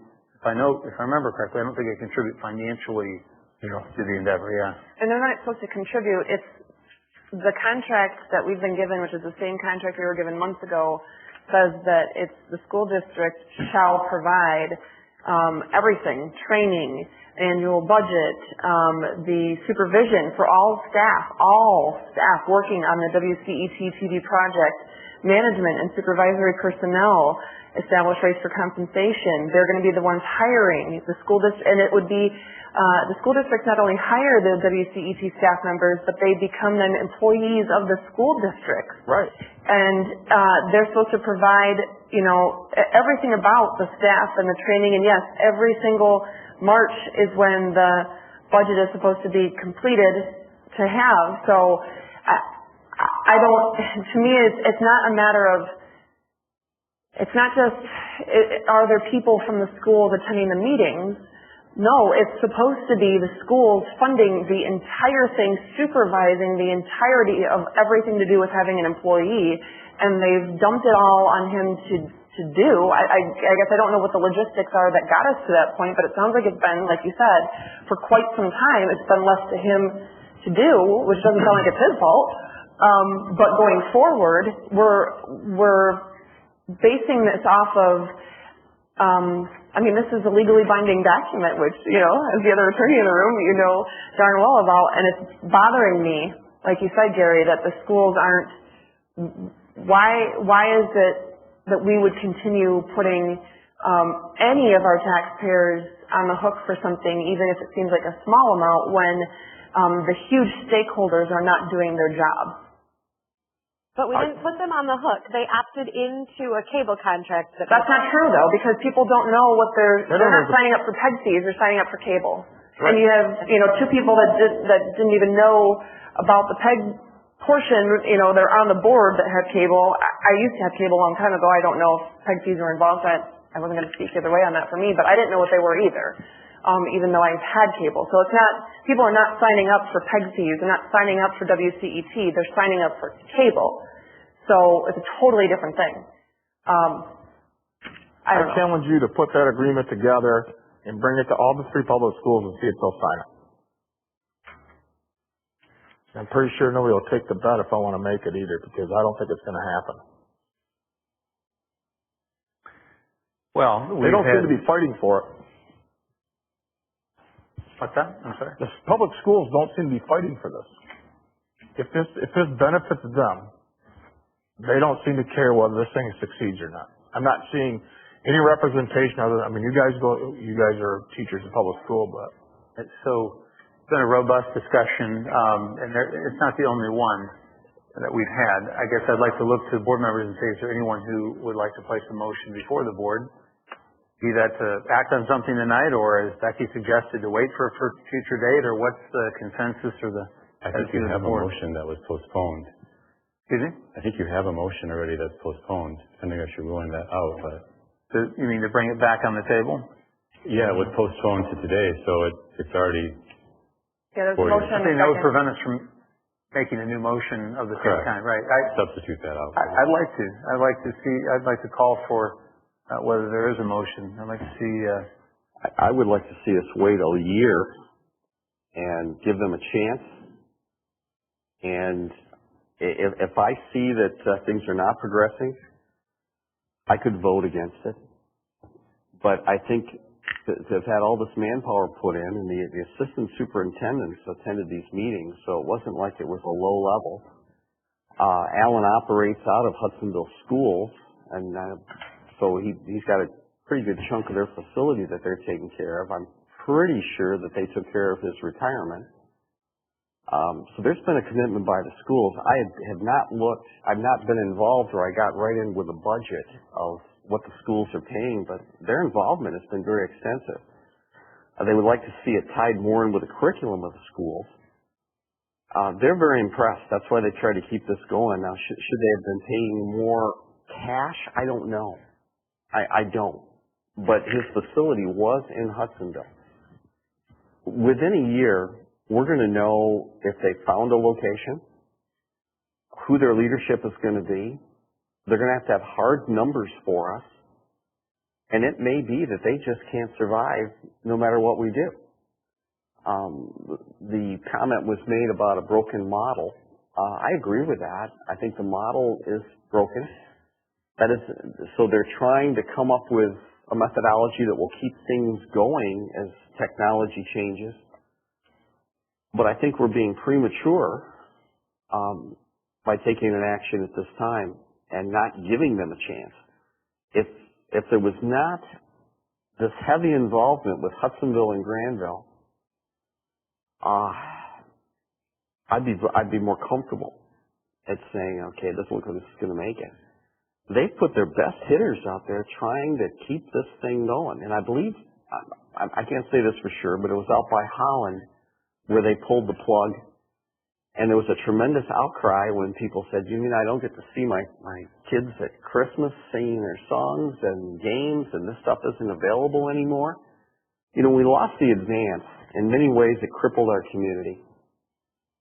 More profound than I knew it would be bad, but not this bad. There's just basic things the public does not know about what's going on in our community, and it hurts us because we'll have some wonderful things that happen here, and someone will get on social media and have a completely different view that gets all kinds of notice, and it hurts our community because there isn't that truth sayer out there. Now, I'm not saying WCET is like that, but in some respects they are. There used to be the gentleman that had Georgetown talk show was incredible, and he would get big hitters from around the state that would come into his program and ask questions. And Jim, you and I were on there years ago. I recall that were big hitters. A couple of times. But he was fantastic. Yeah. So they try to do creative things like that. I think with the history they've had with our community, the positive good work that they've had, all these people that are trying to help it to survive, and I think it's an uphill push by far. A point of Why order. not come back in a year? In a year we vote on this, and you might have it On a unanimous. point of order, I think we need to call the question because there was a motion and a second, and although you can have another motion, there is a motion and a second, so I'm going to call the question. Yeah, the motion that was previously made was motioned by me and seconded by you. Since then, there's been a lot that has passed, and I've looked to my left to Michael, and he's sitting on that committee, hopeful that you had a motion, or at least would give a definitive as to what you think about the motion. But you have to make a ruling on my point of order, and if you don't decide to go forward with calling the question, then we need to bring it to the whole board about whether we're going to vote on it. So that's what, I mean, in following our proper procedures, that's what. So help me with that. We could have a new motion, or we could bring the previous motion before the board, either one. We have to settle the old motion, though. We can't. We have a motion that was tabled until this point. Sure. So you can't just act like, you know, we're starting from scratch. I mean, Sure. I think what Dan was trying to clarify with your question is if somebody if we ended up having a motion that essentially encompassed, tabling or dismissing the current motion and having some sort of new motion, that can happen. But you've tried to ask about that several times. At this point, nobody's made any new motions. We do have a motion. We have a second. And so with Robert's Rules of Order, I'm calling the question, meaning we've had enough discussion. We just need to bring it to a vote. Okay. Well, that is the point of order then. I'll look to our clerk to my right here. You know the previous motion that was made was to eliminate PEG fees, was seconded. And I think it would be a roll call vote then. Okay. Mrs. Henry. To eliminate is a yes. Yes. Yeah. Then yes. Mrs. Steele? No. Mr. Valdez? Yes. Mr. Swam? No. Treasurer? Yes. Clerk is a yes. Supervisor? Yes. 5-2. Okay. Well, the postmortem, I guess, is the one in the middle chair who can speak to that to some degree, is that I think a decision like that can be an accelerant to something that brings about change.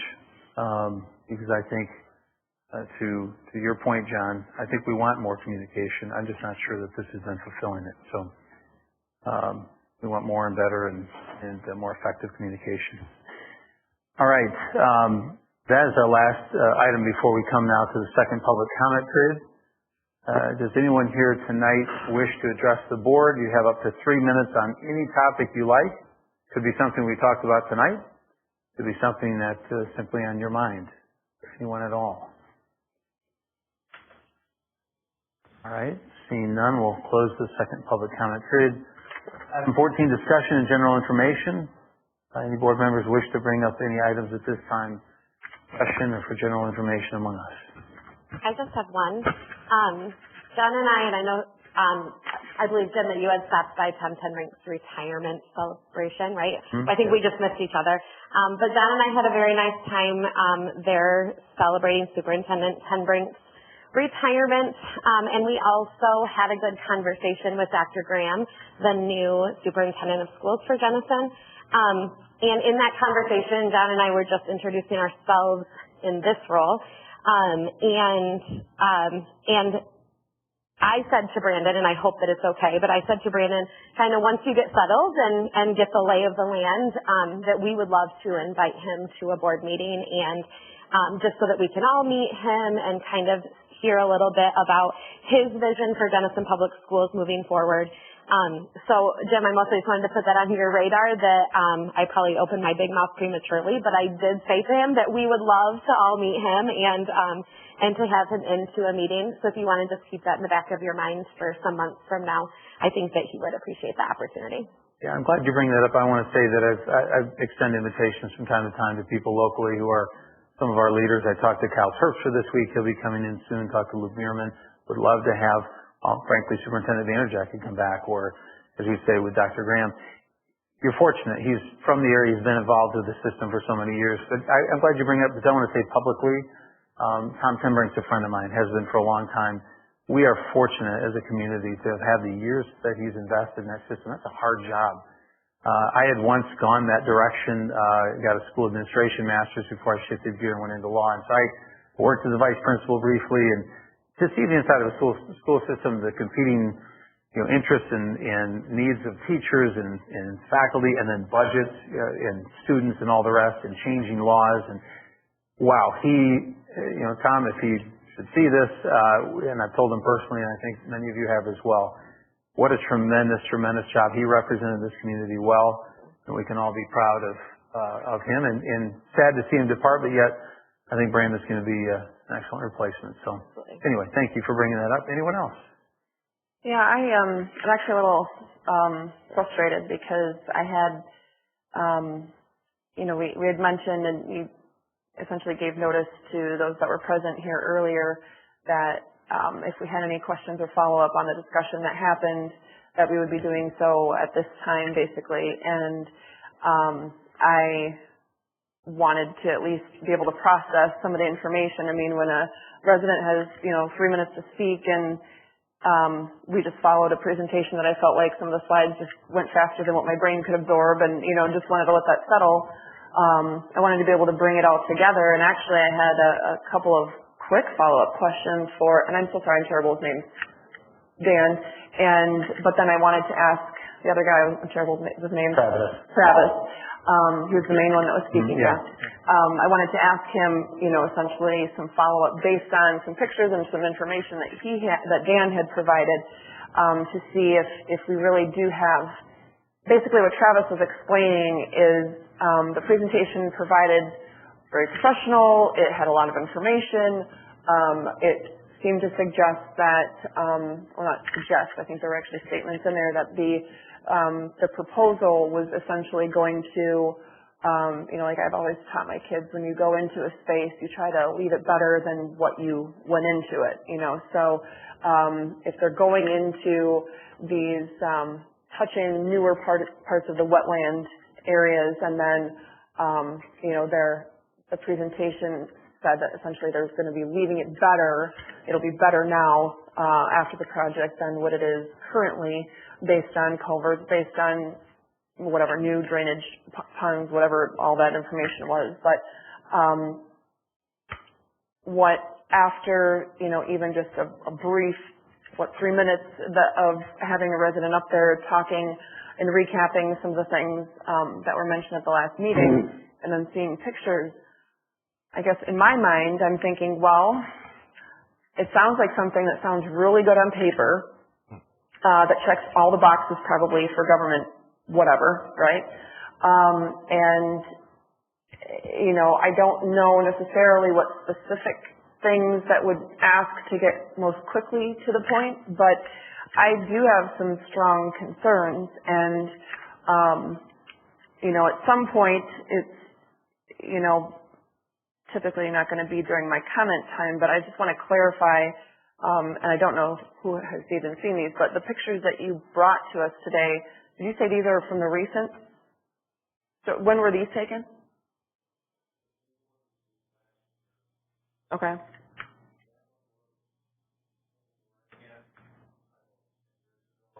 The one in, okay. This was, you were inside a house taking this? It's to the foundation. I can see that. And when was this? When was this?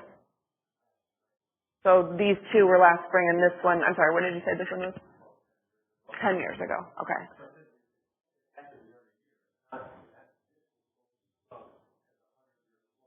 Right. And that's, okay. Right. So that's where I guess I don't know exactly where to go with that, but I do have concerns because I don't remember what item we were on to next, but I didn't feel it was appropriate to say, I saw some of the members leaving, and I thought, okay, well, at least if one stays, I can still ask questions, but when they, is there somebody still here? Yes. Can you answer questions? Sure. I think 2 people? Yeah. Oh. Yeah. Are you guys, okay, can I ask you technical questions, or? Okay.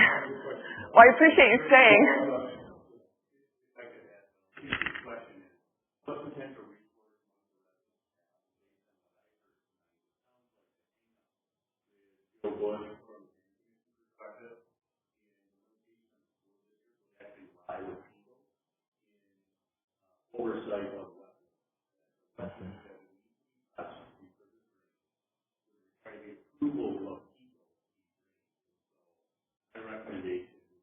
I get all that, but that's not where my comment is. I guess to me, I don't think the question that, and maybe I'm totally speaking out of turn from what I've heard from the residents last month or last week, whenever it was, and tonight, as far as some other letters I've seen.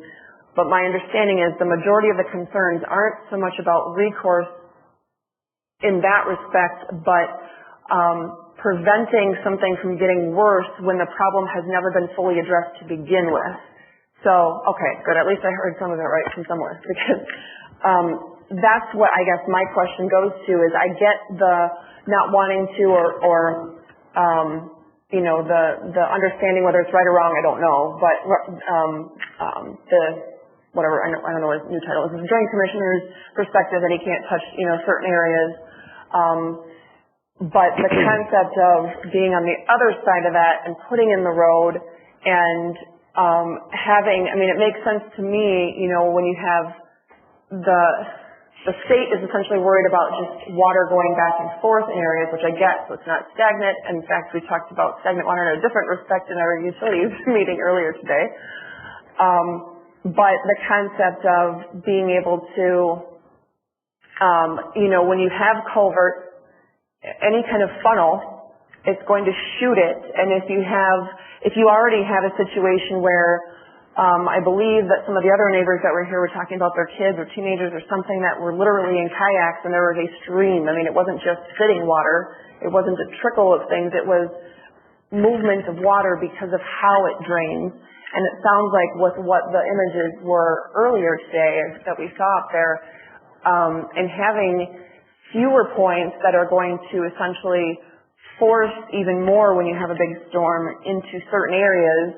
And I really wanted to ask about I'm trying to remember, I'm a visual person, but Dan was talking about with the recent storms how right outside of the drainage pond that there's the berm and how the water is like forcing, you know, basically cutting into that area. I would have loved to be able to ask the people that had the technical expertise about that because, and this kind of goes to what Gary's point was, when you have a project and Travis? Travis was mentioning, yeah, you only are, you know, required to work on or address the areas that are impacted. He means literally physically touching. Well, their properties are being significantly physically impacted in a visual way. So they're impacted, but what Gary's point is, and I think it's probably a general thing that you encounter with these types of government regulations, is it's not like when we do, you know, master planning or things like that, we're looking at the whole area, as he was referencing being a site plan. It's literally just the parts that they're touching that are wetlands and how are they going to, you know, differently divert water or things like that. So I think to Gary's point, you know, and then when a lot of the project was built when it was a 25-year flood plan requirement, you know, you have quite a bit of that property that it's obviously not working the way that it is. And I didn't hear that they were really acknowledging that other than to say, well, there's really stuff here that's not our problem and we can't touch it. But they are going to do something that is going to impact the flow of water. And our job is to decide whether we are going to comment on that project or not comment on that project based on what we hear our constituents being concerned about. So when was the time frame again, Dan? When is that up? What is? From May 9, so 45 days from May 9. So is that like within 7 days from now or what? 21. Next few weeks. The problem you have to understand though is that the public schools or any school in general do not have to get permission from the township to do anything. No school comes to the township to get a permit. No school comes to the township for zoning. No school comes for any of that stuff. I'll give you an example. The Georgetown Public School Auditorium is not in the Georgetown Township setback. Nobody else could build a building that close to 20th, but they did because they can. So. Well, I know we don't have permission, and we're not giving permission to the school. The thing is, these guys are only come for information. It's all they're doing. They're telling you they were here to give us information on what they're going to do. There was some impacted wetland. It's more information. There's really nothing we can do now. That doesn't mean that Joe Bush couldn't work to put some sort of a drainage easement behind these people's houses to try to do that. I personally think that they are going above and beyond to try to retain more water that doesn't go. I do think that they are going to help the situation. I look at the outflow of the retention ponds and how much money and how much retention they are doing. It's probably going to do some help. The culverts under the road, I have a couple questions about that, but I haven't seen the calcs on that. I mean, I haven't. And I realize this is a little bit unusual during this stage of the thing, but this is our meeting to do this, and I would have preferred to do it earlier, but, to go with the flow of the meeting. No pun intended? No pun intended, actually. Did you happen to, Gary? No, I didn't. No, because I did not. if it's okay, what I'd like to do, I want everybody to be able to see them, but being that this is more your area of expertise than necessarily any of ours, I would, value based on what you saw and what you heard and being in the business that you're in. The question before us right now is simply if we have a comment that as a township we need to present to Eagle on this project, not whether we're giving permission on it or anything, not that we're, necessarily, possibly the comment would provide different action steps, but I don't even think it necessarily has to be that, but I would value your opinion on whether or not you think a comment. I think Joe Bush is the guy we need to talk to. I think Joe Bush has a lot more call than what we do, being the Drainage Commission. I'd hope that maybe he would push a little harder for a different type of drain in there. But I do know I think, if I remember right, I almost bought that property with school size on, and that was an issue when I looked at that too, because of the fact that that drain that's by your property is not that large. The drainage ditch that relieves all that water is not that large.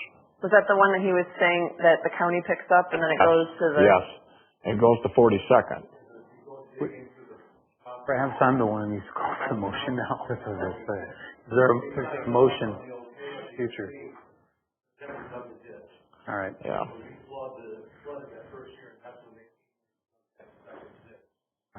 And Catherine, correct me if I'm wrong, but you didn't live here during that really rainy season 9 or 10 years ago. That's the photograph you have right there, right? Well, that's one of, these two were last year. Just for a point of perspective, that one where it's up to the foundation of the house, we live by Hager Park, and I teach at Bursley, which is on 12th and Port Sheldon. And during that bad rain event, we got so much rain in such a short period of time that most of Chicago Drive was closed because there was water over the road. Bursley's playground, which never has standing water, our entire kickball field, all the way up to that lift station that is there on 12th, was completely underwater. We couldn't send kids out for recess for 3 or 4 days because our whole playground was flooded. And to get from my house by Hager Park to my school, usually it's a straight shot like down 28th and down Rosewood across the train tracks and I'm there. I had to drive all the way out to Steak and Shake, 44th all the way out to Steak and Shake and then come in the back way because those are the only roads that weren't flooded. So I don't want to minimize what they're dealing with. I absolutely believe that it's true and that it's a struggle for them. But just to put that single smaller photograph in perspective, that spring, much of the township that is never underwater was underwater. And so if this is an area that regularly has flooding, the fact that it would get much more significant would make sense. So. Okay. Perhaps the action that might come of this is if the board would want to see the Utilities Committee talk about strategy for discussion with Joe Bush about Joe, what might be done in the future through Water Resource Commission? But the point of having it today was whether we're going to be able to do whether as a township we're going to make a comment to Eagle. So is there a motion then that you wish to make? That's what I was trying to figure out because quite honestly we've been robbed of the opportunity to have much of a discussion on this at all. I don't think we robbed you. I think I waited and paused for a moment and then in that so we had a far more discussion. In that awkward pause I went on to the next item on the agenda. And I agree because I was waiting too. I was waiting for Travis to address the issues that Dan had. I was like, and then they left and I'm like, so it's basically like, we're just doing everything we can to get the water off our property, and then after that, we don't know what to do. That's why I wanted to make it, I wanted to hear from them if, I wanted to combine the concerns, because he sat through the whole thing too and still has concerns, knowing more about just physically seeing the property every single day. So I just wanted to be able to have the opportunity to have them both essentially in the same room at the same time and ask a question based on that because we didn't have any of that information coming into this, so I couldn't have asked those questions while he was standing there. So I'm not necessarily saying, it's not no offense to you guys, but it's not my yard. I don't deal with this. It's not something that I have any kind of stake in. I can barely remember your name, sir, so I apologize for that. But my concern at this point, to me, since it's a timely thing and it's due Monday. I think 9 days is what I kind of figured, so. Oh, I thought you said the 21st. Okay. I did the 21st because you've counted 45 days and you just threw out. I know I was just doing a spreadsheet, and that's why I always thought it's 9 days, I think, from today. That's 9 days. Okay, well, at any event. Close. Yeah, all right. At any event, the reason why we did it today was so it wasn't like some special meeting that was called in order to decide if we were going to do something with that. So I don't want to take necessarily, make a motion for a special meeting or whatever. If we're going to do something, I just want to have us do it. And if we aren't going to do something, I just want it to be an intentional decision not to do something. That's all I'm getting at. So because there's no technical experts in the room on the issue, I guess my thought is, and I'm not saying we shouldn't talk to our drain commissioner and try to pursue whatever, I get all that. But my question is, really mostly for Gary, being the closest thing to an expert we have on this issue left in the room, because I just want to know, it's just a comment, it's just a concern or a question or whatever that we're essentially speaking on behalf of our residents to present to Eagle. That is a reason why they have that in the statute. So Can I just bring up one more thing? The residents have had a problem for a long time. We can't get past that. The permit to Eagle is not the concern of flooding. I mean, Eagle, that is not, their concern is wetlands. Right. So the flooding issue still, I think we can pursue whatever avenues are possible, and Joe has kind of given us some hints there that he doesn't have many avenues left. But this project is reducing the flow or slowing the flow, whether it's good enough, that's the hard part. Right. But, I mean, Eagle's looking at, wetlands, what are you creating, what are you changing, what are you adding? Flooding is more of the Water Resource Commission. I think Joe Bush is the guy we got to go I'm after. not sure that it's... You can't have comments, so it doesn't mean we stop. I understand that, but to me, it's so much of,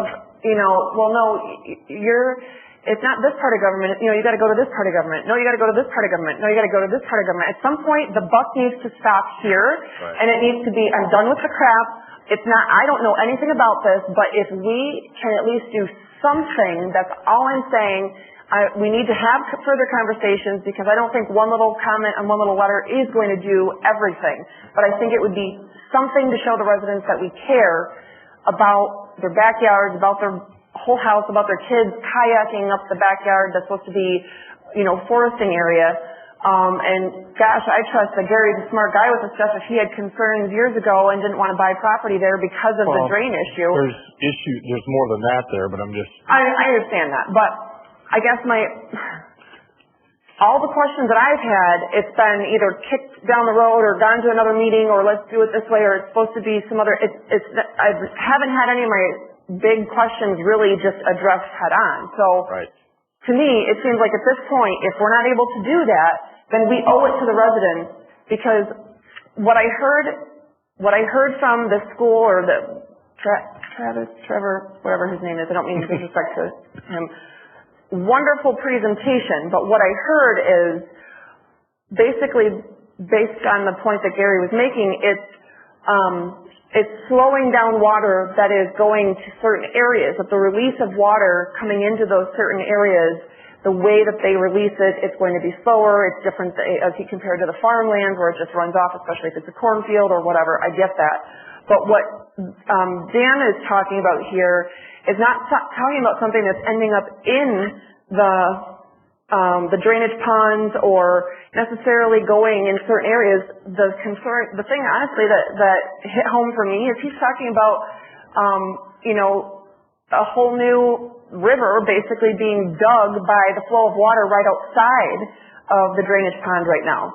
No one addressed those kinds of things at all. And so I think that what the homeowners' points were is that there's things happening outside of what is intended, and if that's already been an issue and they're not addressing that, we have an obligation to tell any government entity that's touching this project or touching this area of land, hey, our residents are concerned because there's these weird things that are happening outside of the culverts, outside of the, the drainage, whatever the drainage systems are that are in place.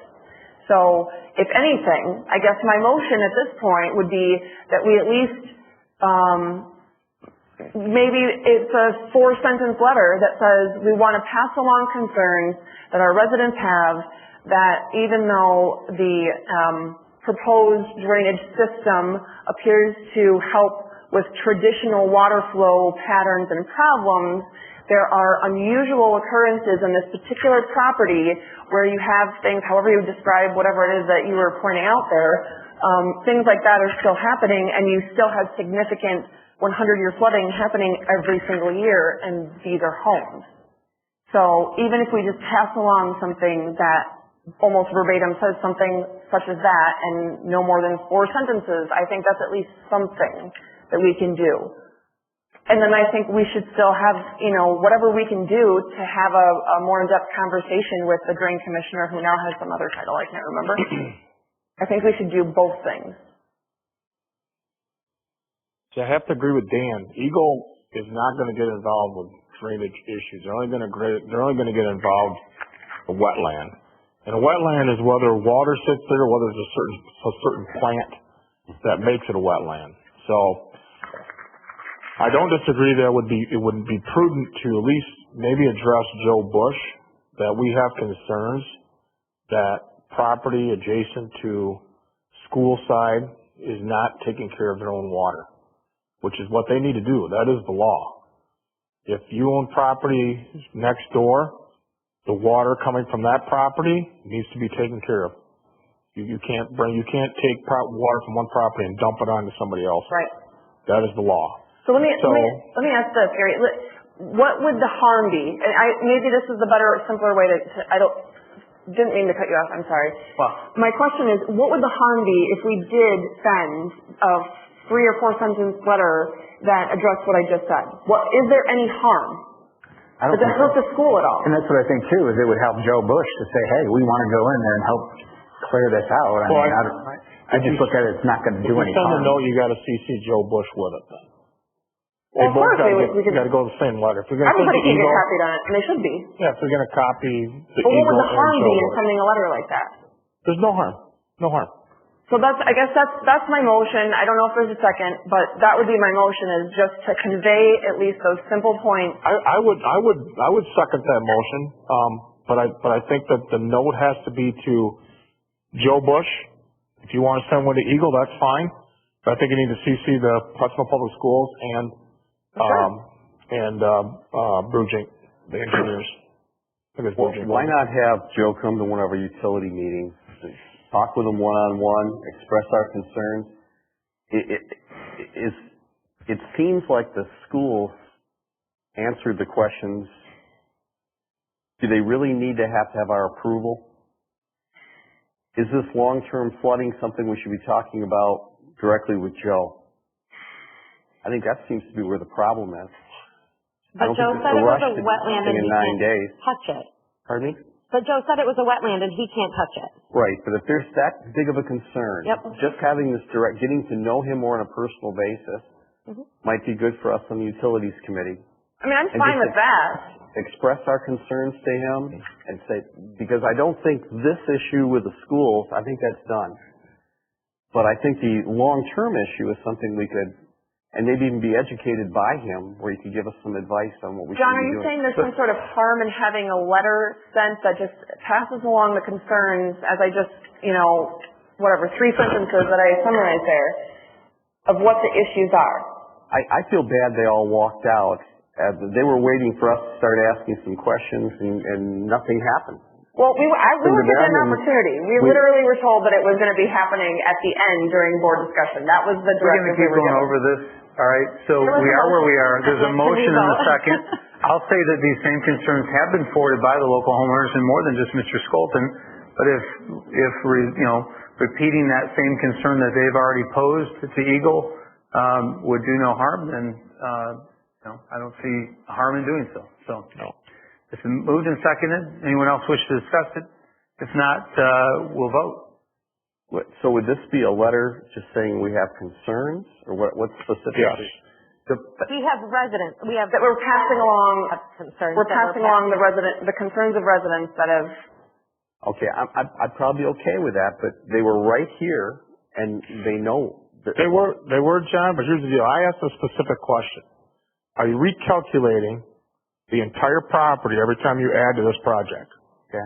I kind of got blown off on that. Like, why would you dare ask something like that? well, he said no, he said they're not doing it. Well, I'm just saying, to be honest with you, I don't think that's the right way to do things. No, it's not, but he's saying that's what the But- government's requiring, so that's what they're Because doing. the school can add anything they want. They may not. They can put in a ball field, which changes the whole structure of everything. I don't know if they're good engineers, but I've not seen any of that. So I don't know if I asked the question. So, We have a motion and a second. Can we vote? I just Yeah, feel like yeah. we've spent so Yeah, much sure. time on this and we're going in circles. Let's, all in favor say aye. hi. I'd like a roll call. I'm sorry? This Did is a someone roll interrupt? call vote. Roll call It's not a vote. roll call vote. He's requesting one though. Huh? Any board member can request a roll Okay, call all vote. right. Go ahead. Mr. Schwam, Yes. Mr. Velding, Yes. Ms. Steele, Sure, yes. Ms. Henry, Yeah. Treasurer, Yes. Clerk is a yes. Supervisor? Yes. Okay, hopefully that was enough direction in terms of the content. I think you got the flavor of that. Any other board discussion before we wrap up A tonight? clarification, are we then, since all three of us said we wanted to have a discussion with him at some point at our next utilities meeting, albeit disconnected from sending the comment, are we able to do that? Is there something required from us at this time to make that happen? Well, I heard at a future, I'm just not sure whether he'll be available for the next, but we'll certainly make. Whatever, yeah. Attempt. Yep. Right. I mean, He's good to work with. I think Yeah. all of us know that. Jim, I just like to, I'd like, and I mean this sincerely, I'd like to thank the board for waiting 4 or 5 months as this issue came up. You waited. It went to the committees. They had a chance to discuss it. I appreciate you allowing me to speak tonight. I think that shows an openness, and I mean sincerely, I appreciate it. Because you could have just voted 4 or 5 weeks ago, or months ago, pardon me, and this would have been done with WCET. So, I want to say thank you. Okay, is there a motion to adjourn? So moved. Support. All in favor say aye. Aye. Anyone opposed? Meeting is adjourned. Thank you.